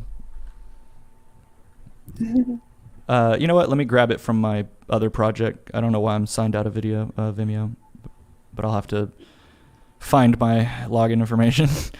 But it's fine because I can just grab some embed code from Vimeo here. Nice. And what you know what? While we're here, screw it. Let's just do it. Yarn add Vimeo. We're going to add the Vimeo player API to our code base. And we'll go ahead and just add a video there. Screw it. Why not? So we have Vimeo there. So I am going to change this into a div, which we already have. We have our div class video. We're going to give this an ID of video. Actually, give it an ID of No, we'll call it video because I think Vimeo's iframe has an ID. And we're going to just keep this in the wrap here, just like that. And what we're going to do is I'm going to grab some code from my other project just to speed things up. We are going to import the Vimeo player in our modal. So now we have a player. And here is the effect handling our animation. Here's the effect handling close. We're going to put another effect that will handle the Vimeo player. And for this, we're just going to use a standard use effect. We're not going to use the GSAP because we're not really handling animations here. So we don't need to worry too much about that. So if there's no video ID, we're going to get rid of it. Now you can see what's happening here. It knows that I've done this before, right? It's reading my code base and it's auto-completing a new Vimeo player in the video ID because you have to pass in an ID. You can also pass in a ref. But for the purpose of this, just having an ID video here is fine. But you can see that it is fully auto-completing here. Mm-hmm. And you can see based on everything here, we're going to set autoplay to true. I'm not going to worry about the width for now. And there's quite a bunch of stuff. So you can see what it auto-completed is like when this is playing, I'm set UI state to is playing true to know if a video is playing. And this is from my code, right? I mean, you can see here that I have in this other code base here. Where I'm destroying it, same thing right here. Yeah, you can see that I have quite a bit of extra stuff here because I have some animations in this other project. But it's really nice because you can see globally like when your videos are playing or paused because you can have other UI elements that are not a part of the video reflecting the video state and controlling the video state. But for now, we're not going to worry about that because we're just going to show the video. So you can see that this active video ID is coming in from state. So what I'm going to do is, first I do need to add a ID there because we're going to target that directly. And when it unmounts, it's going to destroy the player. You always want to clean up stuff like that. And so first things first, we're going to just grab some IDs. So I'm going to actually use my some IDs from my own project. You can see here, so for example, in what we're building here, I just hard-coded this list. But usually what you're going to be doing is getting an array of items dynamically or from a CMS or like I did here in this other project where it's just kind of hard-coded in an array. I'm just passing an array of objects with all of the information that I need. And if it's an anamorphic, right, like so I'm managing the aspect ratios dynamically.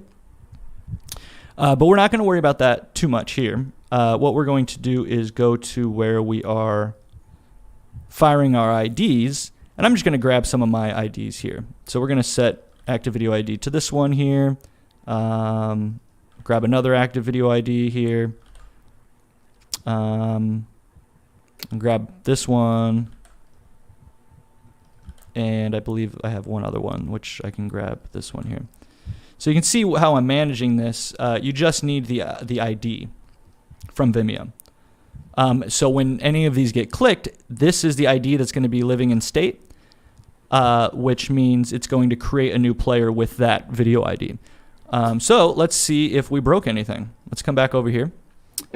And we will go ahead and click a video. And we broke something. Or valid ID. Interesting. New Vimeo player. Import Vimeo player.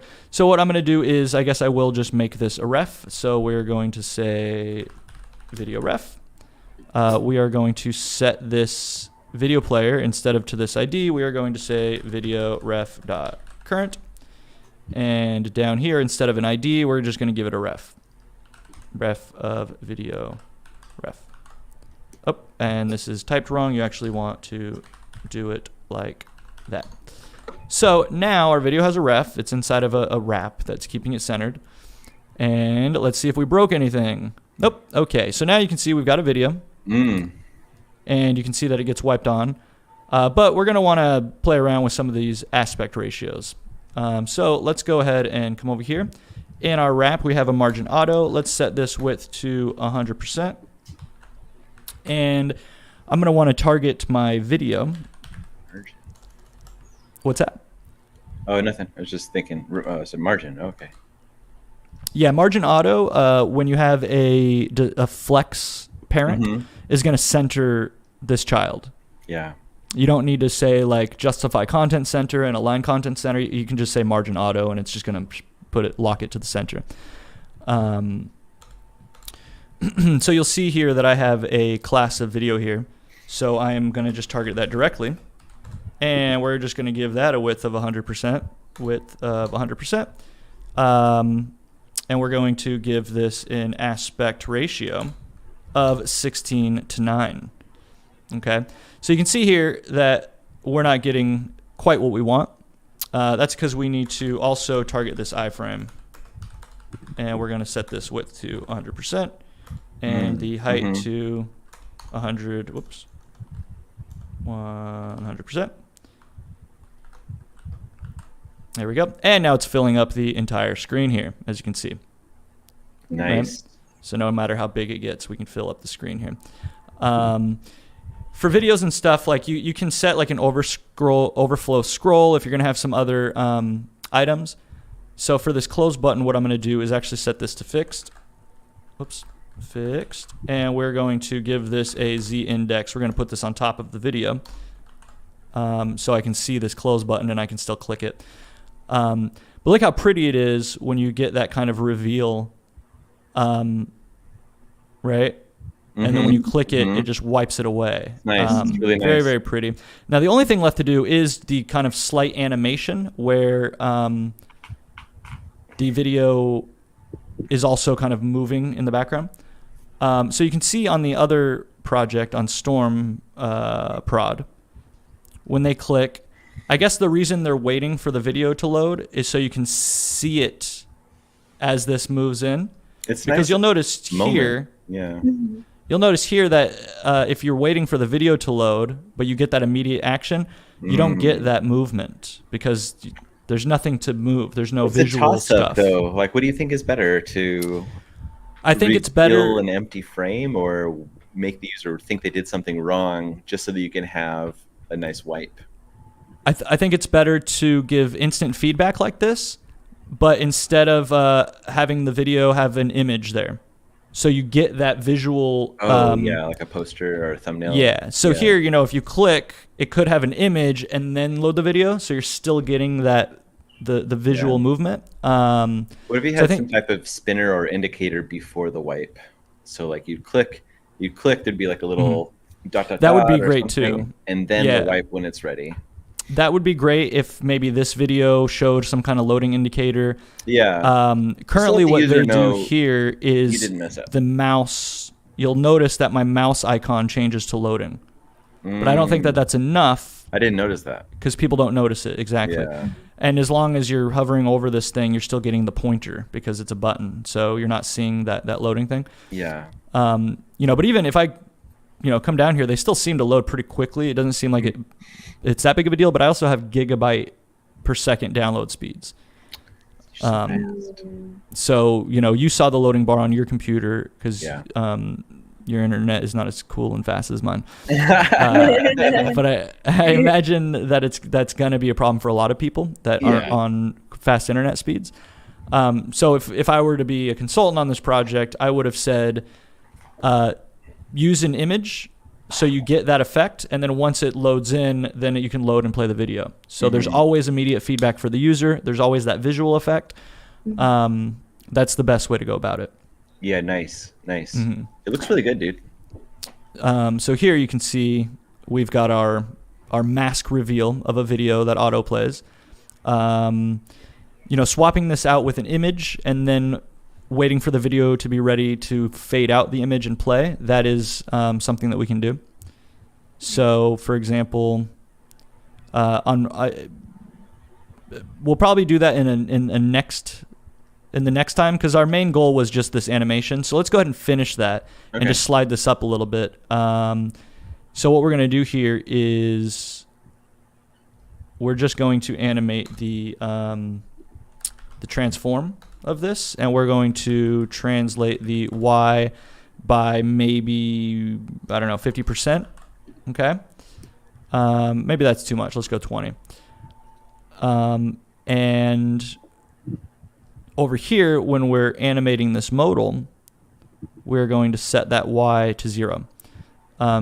So here's the modal. You can see we've got our clip path. We're also going to come from Y at, I believe I had it at 20%. So this is our from, and then we're going to 0. Okay. So now let's see how that animation looks. So you can see when I click it, it's moving, and you saw that it's moving the background. So you see everything moves with it, so it's doing exactly what the other project is doing. It's wiping it on and sliding it in at the same time. Now the other thing that we can do is this background is sitting in a, whoops, what did I do? I don't know why that happened. The background is sitting in the home container. Okay, so what we can do here is go to home, and in that container that it's in, we're going to give this an ID of home. Now you can do this on a per page basis like I'm doing here, or you might want to do it in a page component that wraps every page, because you don't want that effect only happening on the home page. You're going to want the background to animate everywhere. So let's go ahead and actually come up to our layout.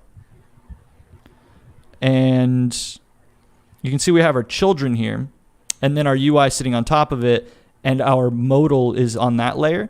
So with these children, let's go ahead and actually just wrap this in a main for now. Okay, so these children are going to render in this main. And we could give it an ID, but if we're only going to have one on the page, that should be fine. And then I don't need my ID on homes, because we're not going to target home. We're going to target the main element from here. So when this modal launches, we have our timeline, and it's going to be moving our modal ref. Okay, but we're also going to want to move the background.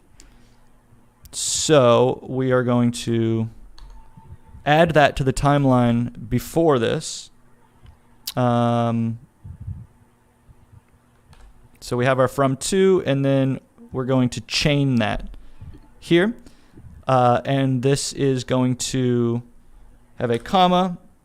And I believe the syntax, I'm going to have to double check this. I believe it's just that. But I'll have to double check, because we want these animations running at the same time. So we're going to say from to. So there's our from, and here's our to. And what we're targeting is main. And we're going to say from, Y0 and an auto alpha of 1. Auto, I can't type when people are watching. Auto alpha of 1. And we're going to go to Y, let's say negative 20%. And this actually, I think you have to be explicit with your units. So if you're going to use percent, you got to wrap it in these quotes. And we're going to set our auto alpha to 0. Okay. And just real quick, let's double check our GSAP timeline syntax, because I cannot remember if that is the proper syntax. Yep, it is. So it is just this item, which means it will start at the start of the previous animation. So these animations are going to be synced in this timeline. So now let's go ahead and see what that looks like. Now, when I click this, you can see that fades out. Oh, and yeah, comes in. nice. Okay, but it's not quite what we want. No, they had it kind of a little bit layered, like before the first animation ends, the second animation starts. Yeah, so what we're going to do is take this from 2 and put it at the end. And we're just going to chain it here. And we're going to start this one at the beginning. So let's see what that does. We also probably want some easing here. I'm going to put the same easing on this animation that we have on the other one. And now they should be synced. Whoops, let me click on one of these. And that is because I did not put a duration. So we also want the same duration. And maybe we're going to delay, put a slight delay on this. Because we do want it starting at the same time. Now what's interesting too is with the syntax of these timelines, I could also just do like 3 seconds from the start of the animation. So you can actually put the delay at the end here. So maybe I'll do that. Let's do like 1 second into that animation. This is going to fire. So let's see what that looks like. So I click on a video and it didn't animate. So maybe let's do 0.2. Just want to overlap it a little bit. So we're going to close that and we're going to click it again. Yeah, there we go. That's it. Now we're getting that movement. Okay. So let's go ahead and click on a video. You can see we get that little bit of movement with all of the elements in the background. So everything is moving in sequence a little bit. I actually might even just do 0.1 because we do want them kind of synced with that movement. And I believe on this one, they are fading in a darkness there. Yeah, there is a scrim. Yeah, and what I'm actually noticing, the background does animate up. Yeah, you notice when it opens, you don't see the animation. It's just when it closes, you see it come back in, where the whole thing is moving, which is kind of interesting. I kind of like it happening both ways. You didn't see the animation on the open of the other one, the example? Not quite. Yeah, so let me show you the example here. When I click this, you're not seeing a lot of movement in the background. You're seeing it fade out. But I can see it move vertically up, but it has an easing onto it where there's a little bit of like a. You're not seeing it really, yeah. So check this out. We're gonna put the background color to black for now. Yo. Okay. So we've got a background color to black, and then we're gonna set our home to white. Actually, we can just set our main to white. So let's go main and background color white. Okay. And now, instead of fading it out completely, we're going to actually set this auto alpha to 0.5. Okay. Because now you'll see that this will darken up a little bit. Maybe we'll even make it even more dark. So you see it fade out just a little bit. Yeah. And I think we do want to start this at the same time. Let's just put this at the same time as the first animation. So when I click on something, now we get this really smooth movement, and you see it's fading out. Yeah, you're dialing it in really well right now. Yeah. So in terms of this animation here, right, that's it. We've got the video list. You click. The background fades out, this fades in. We've got that beautiful wipe, and everything's moving in synchronicity together, both on opening the animation and closing the animation. And you can see that it works dynamically for all of these different dynamic videos. So these are different videos that it's loading. Now I will point out that since I'm like on this, they're waiting for the video to load before the animation triggers, and we talked about that being an issue. You'll notice that when I'm clicking, because the video is loading while the animation's happening, you get a little bit of a jankiness. Because there's just quite a bit of processing happening at once, a lot of DOM movements and a video playing. So like I said, what I would do in the next step is essentially build just an array. And again, I'll just hard code it because I manage the content here. But if you have an external content management system, or it's coming from a list of videos from Vimeo or a playlist from YouTube or whatever, you're going to be working with an array. And in that array, you're not just going to have the video ID. You're going to have like a poster image. So in the next step, we'll actually replace this video with a poster image. So we don't get that jankiness, but we still get the movement. And then once this animation is finished, we'll swap out the image with the video that will start auto-playing. That's going to be a much more seamless experience for the user. And of course, when I'm clicking, I'm getting immediate feedback from the UI. I'm not waiting. I don't have to wait for anything ever. It just automatically does it. But you'll notice that jankiness is happening because this video is loading while the DOM is being repainted. And I have set to autoplay on. So let's go ahead and turn autoplay off and see if that actually fixes some of that jankiness real quick. So I'm going to come here and say autoplay false and refresh. And now when I click, you'll see there's a little bit less jankiness there, right? So now it's smooth. We're not getting any kind of jank during this animation because the video isn't also loading and playing. I see, yeah. Right? Now what's interesting is another way to fix this, and I think I actually want the background of this modal to be black. I want it to be dark. Right. So we're just going to hard code this to black instead of using a variable. Obviously, variables are nice. But look how nice this looks when it's just all dark. It does, yeah. Like that, right? So what we're going to do is, as you can see, there's no jank when the video is paused. So what we're going to do actually is, since we have this video dynamic and we have a reference for it, at the end of this, we're going to say, so you can see I have an on reverse complete. I also am going to have just an on complete. And what this is going to do is we're going to say video ref.current.play. Nice. Right? And what's nice is also we can also just say on reverse. So when we're going to close it, and there's quite a different places to put it. You can put it here. You can put it when you're on reverse. Actually, what we're going to do is, go away. We're not going to put it here. We are going to pause it when we're closing everything. So you can see here, I'm actually doing close all to true. We're using that. So we already have a closing thing where we're reversing the animation. We're going to say video ref.current.pause. So we're just going to pause it when these animations are playing. So now what you'll notice is we've got these cute little bouncing UI elements up here, and the background fades out and moves up, and we got an error. So let's see why this is giving me an error. Video ref current play is not a function. Okay, Vimeo. Let's see.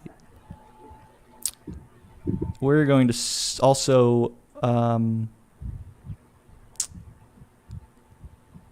so we're defining that in our GSAP here. We're going to say if there's no video ID or if there's no video ref.current, it's going to get returned. Just to make sure that maybe, because sometimes this isn't ready for the UI yet. Right. We're going to set this as one of the dependencies over here. And let's see if that will autoplay our video now. If it doesn't, then that means my syntax is wrong. Ooh. Yeah, now we're just getting errors. Let's see. If it doesn't, then that means my syntax is wrong for Vimeo.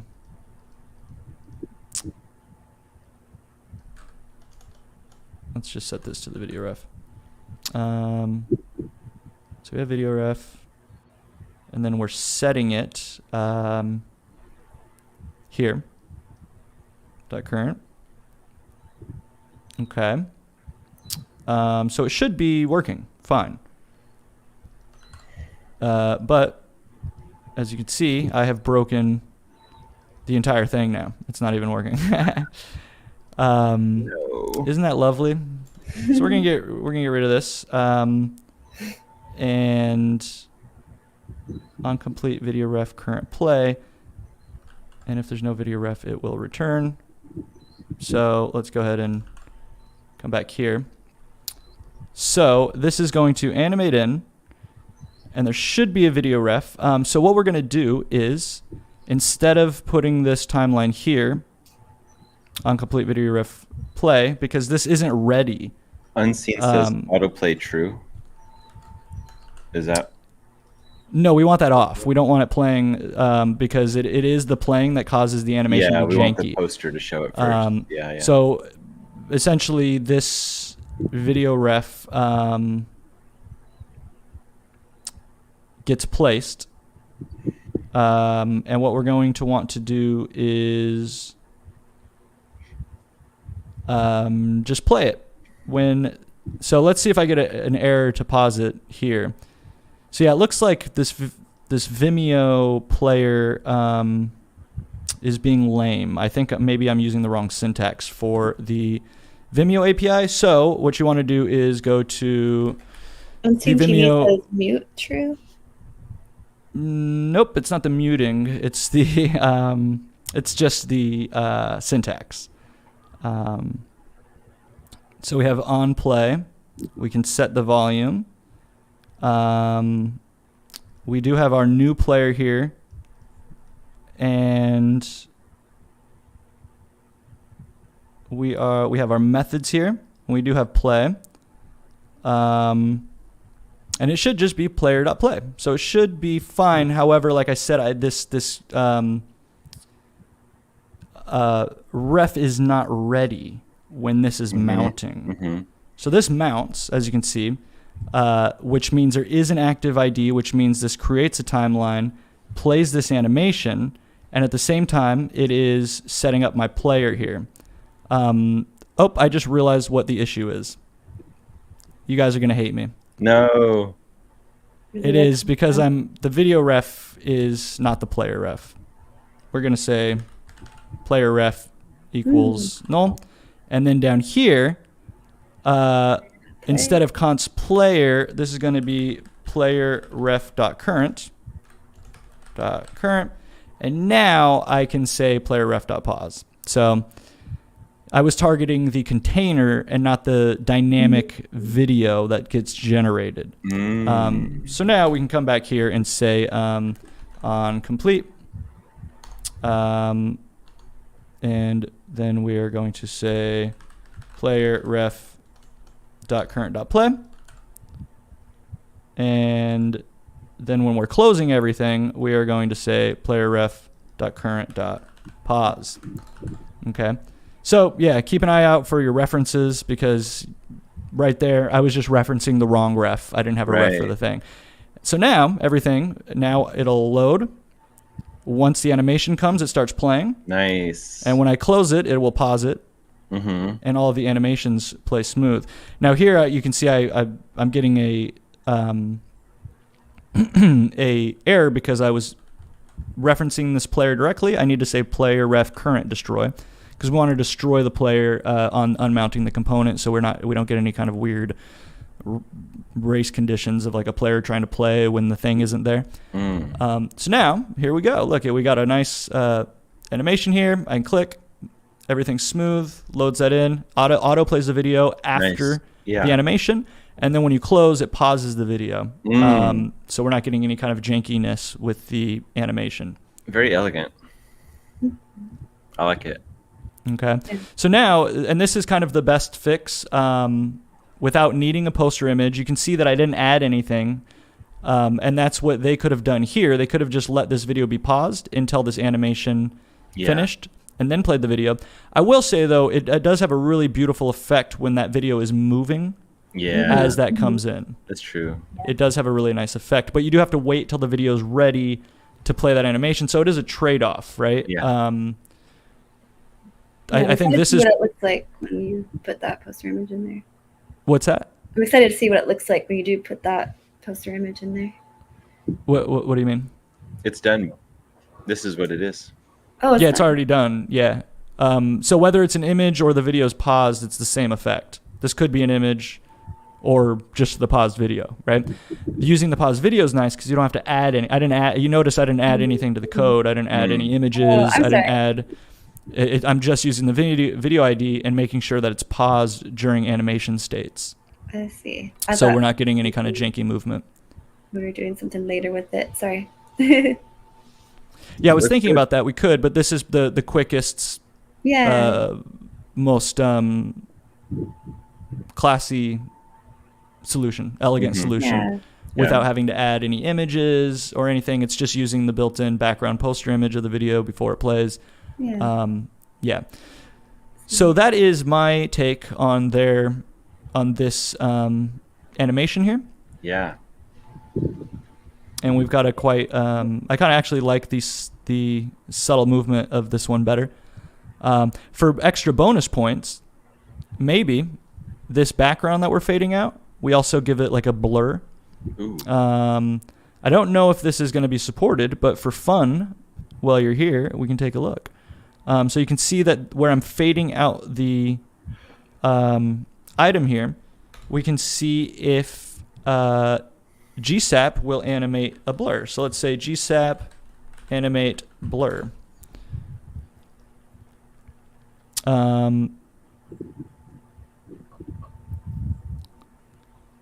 Because it is a WebKit filter. And I have to remember the syntax because there is the background blur. So we're going to go back up to CSS Tricks, our favorite website in the world. And we're going to look up blur.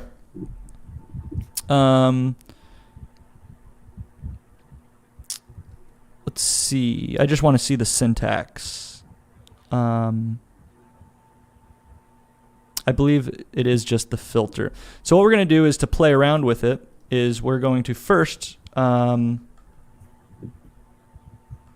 go to our home CSS. And I just want to add a filter blur.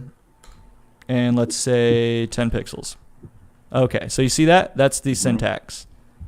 So let's see if GSAP will let us animate that blur.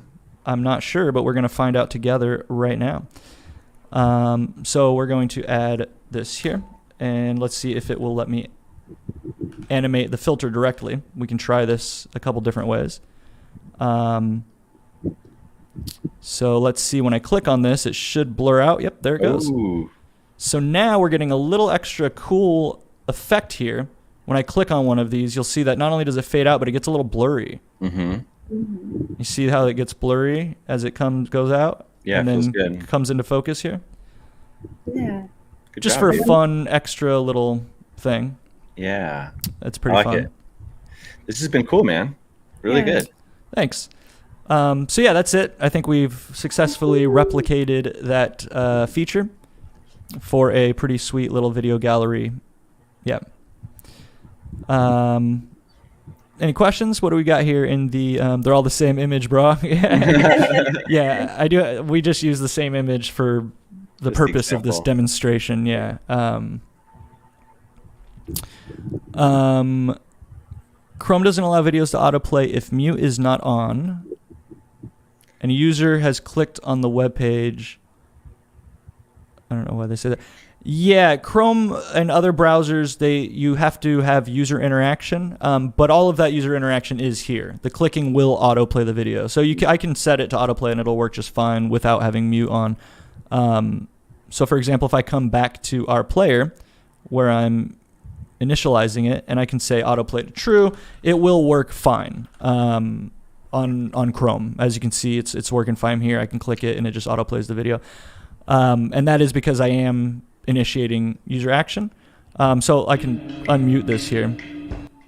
Now the good thing about using like Vimeo players is if you use a Vimeo player on another site and you mute it, it'll kind of stay muted elsewhere. But you can see here that when I click this, it is playing with the audio, autoplay, and everything. There's no problem. But that is because I'm using the Vimeo API, and it is getting triggered upon user interaction. Now, there are examples of videos that will play. So, for example, if I say background true, Now this one is going to change the way this video interacts. It will autoplay, but there's no controls and there's no audio. It's like a background video. Mm-hmm. And when you're setting background to true, that will circumvent any of those autoplay things. So for a background video, you don't need user interaction to play Oh, interesting. I didn't at know all. Yeah, and we all know that. We've all been to websites where there's a background video playing, and you don't There you need go. any user interaction to trigger that. Mhm. So as long as you have background set to true, Vimeo will do the magic in the background to make sure it's playing without any user interaction required. Of course, if you have autoplay to true, you do want some kind of user interaction because certain things will get blocked. That makes a lot of sense. Yeah. Why don't you tell us a little bit about these videos you're using? Tell us about Ghost Park. Well, this is a song that I made and a video that I made in Berlin, and the song is called Ghost Park Berlin. And I went around and filmed during this big parade that they have every year. And that's the story. It's just a song that I made with some video. It's beautiful. I like these love videos you make. Slow down, yeah. Yeah. Thank you. Yeah, I've got everything published on They feel very- shycrush.com. Shycrush.com. These videos feel very slice of life, you know? Mm-hmm. Yeah. Capturing, It's a little slice of my life, yeah. Yeah.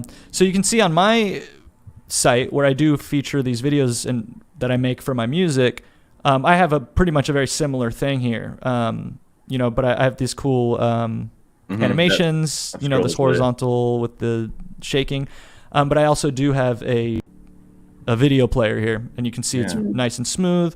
It auto plays the video. And I have external controls where you can actually go through each of these as just a video player. It's like it's a media player, and it'll just play through the entire playlist and then loop back to the beginning automatically. So this is an example of like these external controls and external UI that's showing details of the dynamic video. Like the name, as you can see, is changing, and we're controlling the videos externally because we're using the API. And then, of course, when you close it, it just closes. You'll notice on mine, I am not pausing the video on close or on entrance. I'm just letting it play, but you can see I'm fading it in when the video's ready. This is something actually that would be really nice on this. It would make it a lot more smoother if I'm fading it in the same fashion that I'm doing on mine. It's going to be a lot less janky, or it's going to feel smoother like it feels on mine. I wonder too, if, to tie it in with the blurring, if you were to blur it and then it would come into, it could be kind of interesting. Yeah, you can do anything. Yeah, you can blur it. You can have any kind of effects that you want. This is like blurring when it goes out and then kind of blur it in. Fade out, fade in. Yeah, you can do that too. People do that with like image loading, right? Like as an image loads, they'll have a blur filter so it's blurry and then it fades in when the image loads. Because that way you can have a lower quality image, but it's blurred so people don't see the pixels while the higher quality image is loading. People do that with images, with videos. I think with Next.js's image component, there's actually a blur function built into it. Which I believe we're using Next.js's image component here. So, if I come over here and I say Next.js image blur, I believe that there is just a prop. So you can have an image loader here, as you can see. You can specify the quality, blur data URL. Yeah, so this, you do have to pass in a lower quality image. And it's going to blur it while it's loading the higher quality image. Got it. Let's see. Blur data URL. To be used as a placeholder before the source successfully loads, only takes effect when combined with placeholder blur. So here we can actually try that. Let's go ahead and yes, we are using the same image for all of these. It is just for the purposes of this demonstration, but in the future we will have dynamic images coming from that. But for now, let's say placeholder. equals, it's just blur, I believe, yeah. And let's see if this will actually blur these without needing to pass in this other base 64 encoded image. But it's, oh, no, it is required. Yeah, so you do need the data URL. So it looks like you have to convert the image to base 64 before doing that. But to answer your question, Jaina, as you can see, that's a pretty common practice, blurring things and then unblurring them, especially for images when they're loading. I'm not going to go through the whole process for these images now. Maybe we can do it next time. But there's, the possibilities are endless, right? I mean, we started with nothing, and now we have this, and we can literally do whatever we want. I kind of like the background blurring and coming into focus like that. I think it's a really, that's really cool. nice subtle effect. Yeah. Nice. Thanks, Max. So yeah, there we go. That is the construction of the video player transition effect from stormprod.fr. Shout out stormprod.fr. And I think we did a pretty good job of emulating this effect here. Of course, they have quite a bit of other stuff that's going on. So you'll see that these other UI elements have these a stagger reveal here, which is something that we can also add later. Of course, on ours, we don't have any other elements yet. It's just the close button. So Unseen TV is asking, does that create a canvas? No, it does not. It's just an image. So if you go to like base 64, if you base 64 encode an audio file, it will crash your phone or computer. Okay. Well, I don't think base 64 is supposed to be for audio. You can go to base 64 image. As you can see, I have one in my bookmarks already. So, I can just go and let's go ahead and I'll just do it now while we're here. I don't know if anyone's in a big hurry. But we're going to reveal this in Finder. And I'm just using this one image currently, but we're going to convert this to base 64. And it gives me a file size error because this is 781 kilobytes. I just took a screenshot and added it, which, we should have an optimized image here. But again, for the purposes of this demonstration, we are not using an optimized image. Let's see if there's another base 64 image. And let's just see if there's another one that doesn't have a limitation. However, obviously, the bigger the image, the larger in size that base 64 code is going to be. Right. But it doesn't matter for this. So we're going to copy this base 64. We're going to come back to the homepage where we're using our items here. And we are going to put placeholder blur back in all of these. And we're going to save it. And we're going to get an error, but it's going to tell us blur data URL. So we're going to come over here on each one of these images. And we're going to test out Next.js's base 64 blur data stuff. So, whoops. Yeah, you can see that those are quite big. We're going to say blur, what is it? Data URL. URL all caps.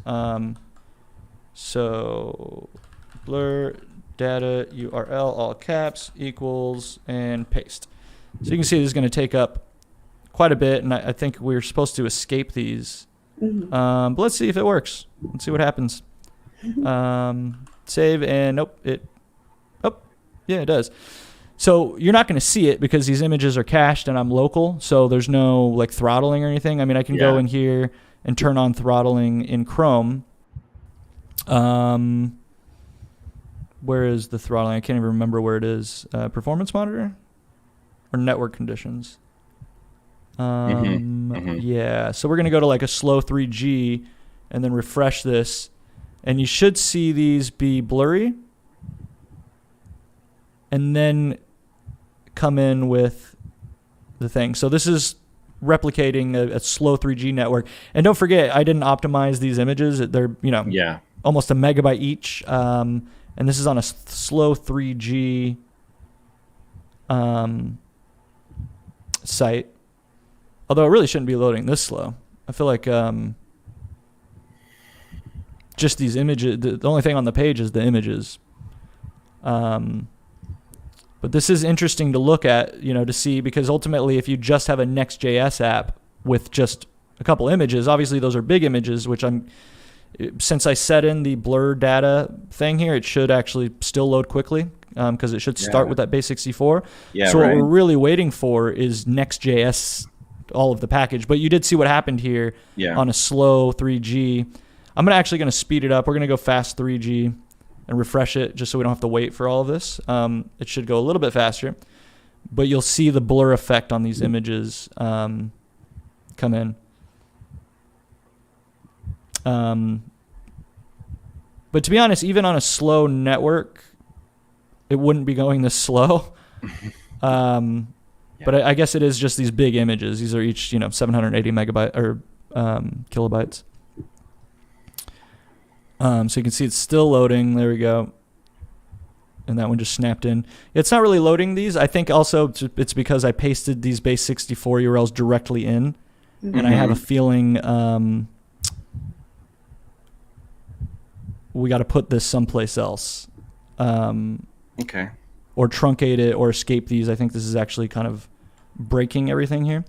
Because you don't want those long strings in your URL. You kind of want to put those in another file and then just import in, like blur data as a variable, and then have those someplace else so you're not messing up your file. But at least you saw the first one load blur. That's what the Next.js blur thing here does. Although I don't know if I love the way that they do it. I kind of would just do it manually, my own. I would probably just blur it with CSS and then use the onload feature. So and when really the image loads, then I would unblur it. Yeah, it looks like they're doing this as a performance optimization step rather than a stylistic choice. So it's like it doesn't feel as elegant as something that you'd roll yourself. Exactly. Yeah. And for them, it is performance optimization, but they are mixing in a little bit of that style, like to allow people to have that blur effect. But I would roll it myself and just use the onload feature of the image. But hey, at least you got to see an example of the blur there. We're going to put this back to no throttling, and now everything's going to go super fast. No throttling. Yeah, and we have this beautiful transition. Looks good. Yeah, you did great, man.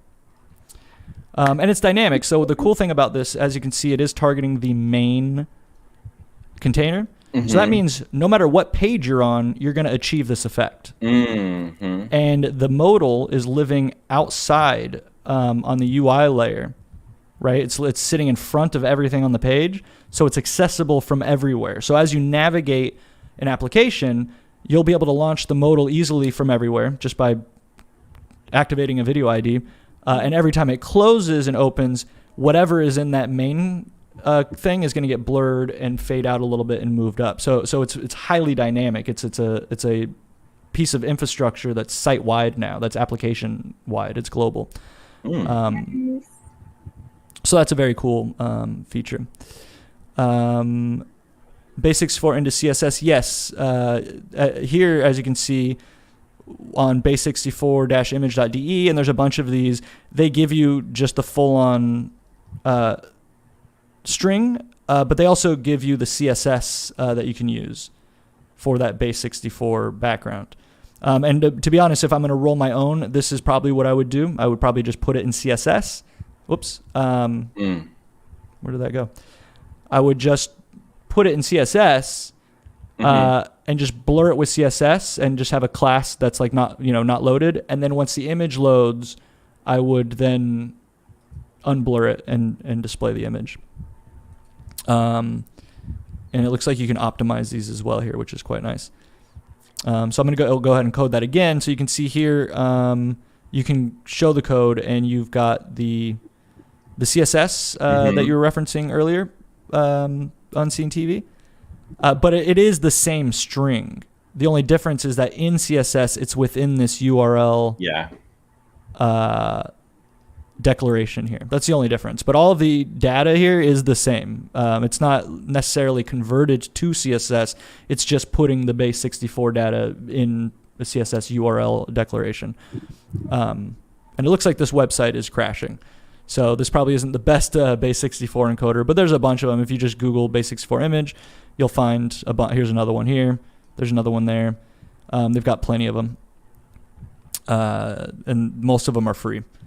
And this one has like an image optimizer, and you can see here that here's the base64 equivalent. Here's HTML usage in an image, and then here's the same string in a CSS. Yeah, this is a nice site. That theirs is crashing also. That's very interesting. All of these sites are having some issues, but at least they're not our sites. But yeah, Unseen TV, there you can see that you can encode an image into base64 from a lot of different free places, and that string you can put it in CSS or directly in an image tag, or in the case of Next.js's image optimization, you can put it in their weird placeholder data URL. But we were saying earlier, I think it's probably better to roll your own for those kind of stylistic nice choices. Cool. So any questions? No, man, you did a great job. Thanks for doing this. Thank you. Yeah. Thanks for letting me. This is my shiz. Yo. My stuff. I love doing it. Beautiful. So I'm gonna stop presenting. Oh. Where'd Jana go? Yeah, there's here. There we go. There we go. That's not the one. What's the one? This one. I think Group it's that layout. one. Yeah. There we go. Hi. What's up, everybody? Hi. Yo. Let's see. So Unseen TV, thank you for joining and participating.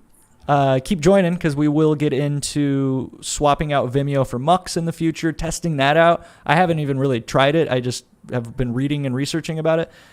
So maybe, we'll do that in public so everybody can kind of get a good comparison of Vimeo versus Mux. And during Jana's hosting sessions, we're actually going to be creating AI videos, and we'll be adding it to this project and then publishing it to GitHub so everybody can check out the code and follow along. And, we'll probably publish it to a URL someplace so people can actually go check out the AI videos that we generate. Nice. Thanks, Max. Awesome. Yeah. So we have a lot of fun content planned for the future. Yeah. All right. Well, that's it for this episode. Is that right? Yeah, unless anybody has any questions. I think next week, Jana's hosting, I think, next week. Yeah. So Actually, my sister's in town, Mhm. so I think we're gonna push it to the following week. Okay. Enjoy my sister and her family. Okay. So we won't have a live stream next week. Right. We'll skip a Yeah. week. Okay. Well, that's good to let the people know. Yeah. Yeah. All right. Everybody, we'll be skipping a week, and then we will see you next. We'll see you the Saturday after that, which is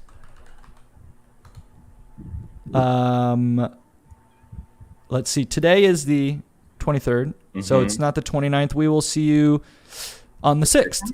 6. July. All right. Yeah, Saturday the 6th, which is my friend's birthday. So Nice. we might also we'll see what happens, because I think I'll probably have to do birthday stuff with my Birthdays friend. are important. All right. So we'll figure it out. But thanks, All right. everybody. We'll keep you posted. See you guys. And see you next time. Thank you, Matt. Bye. It was awesome. Yeah, that was really great.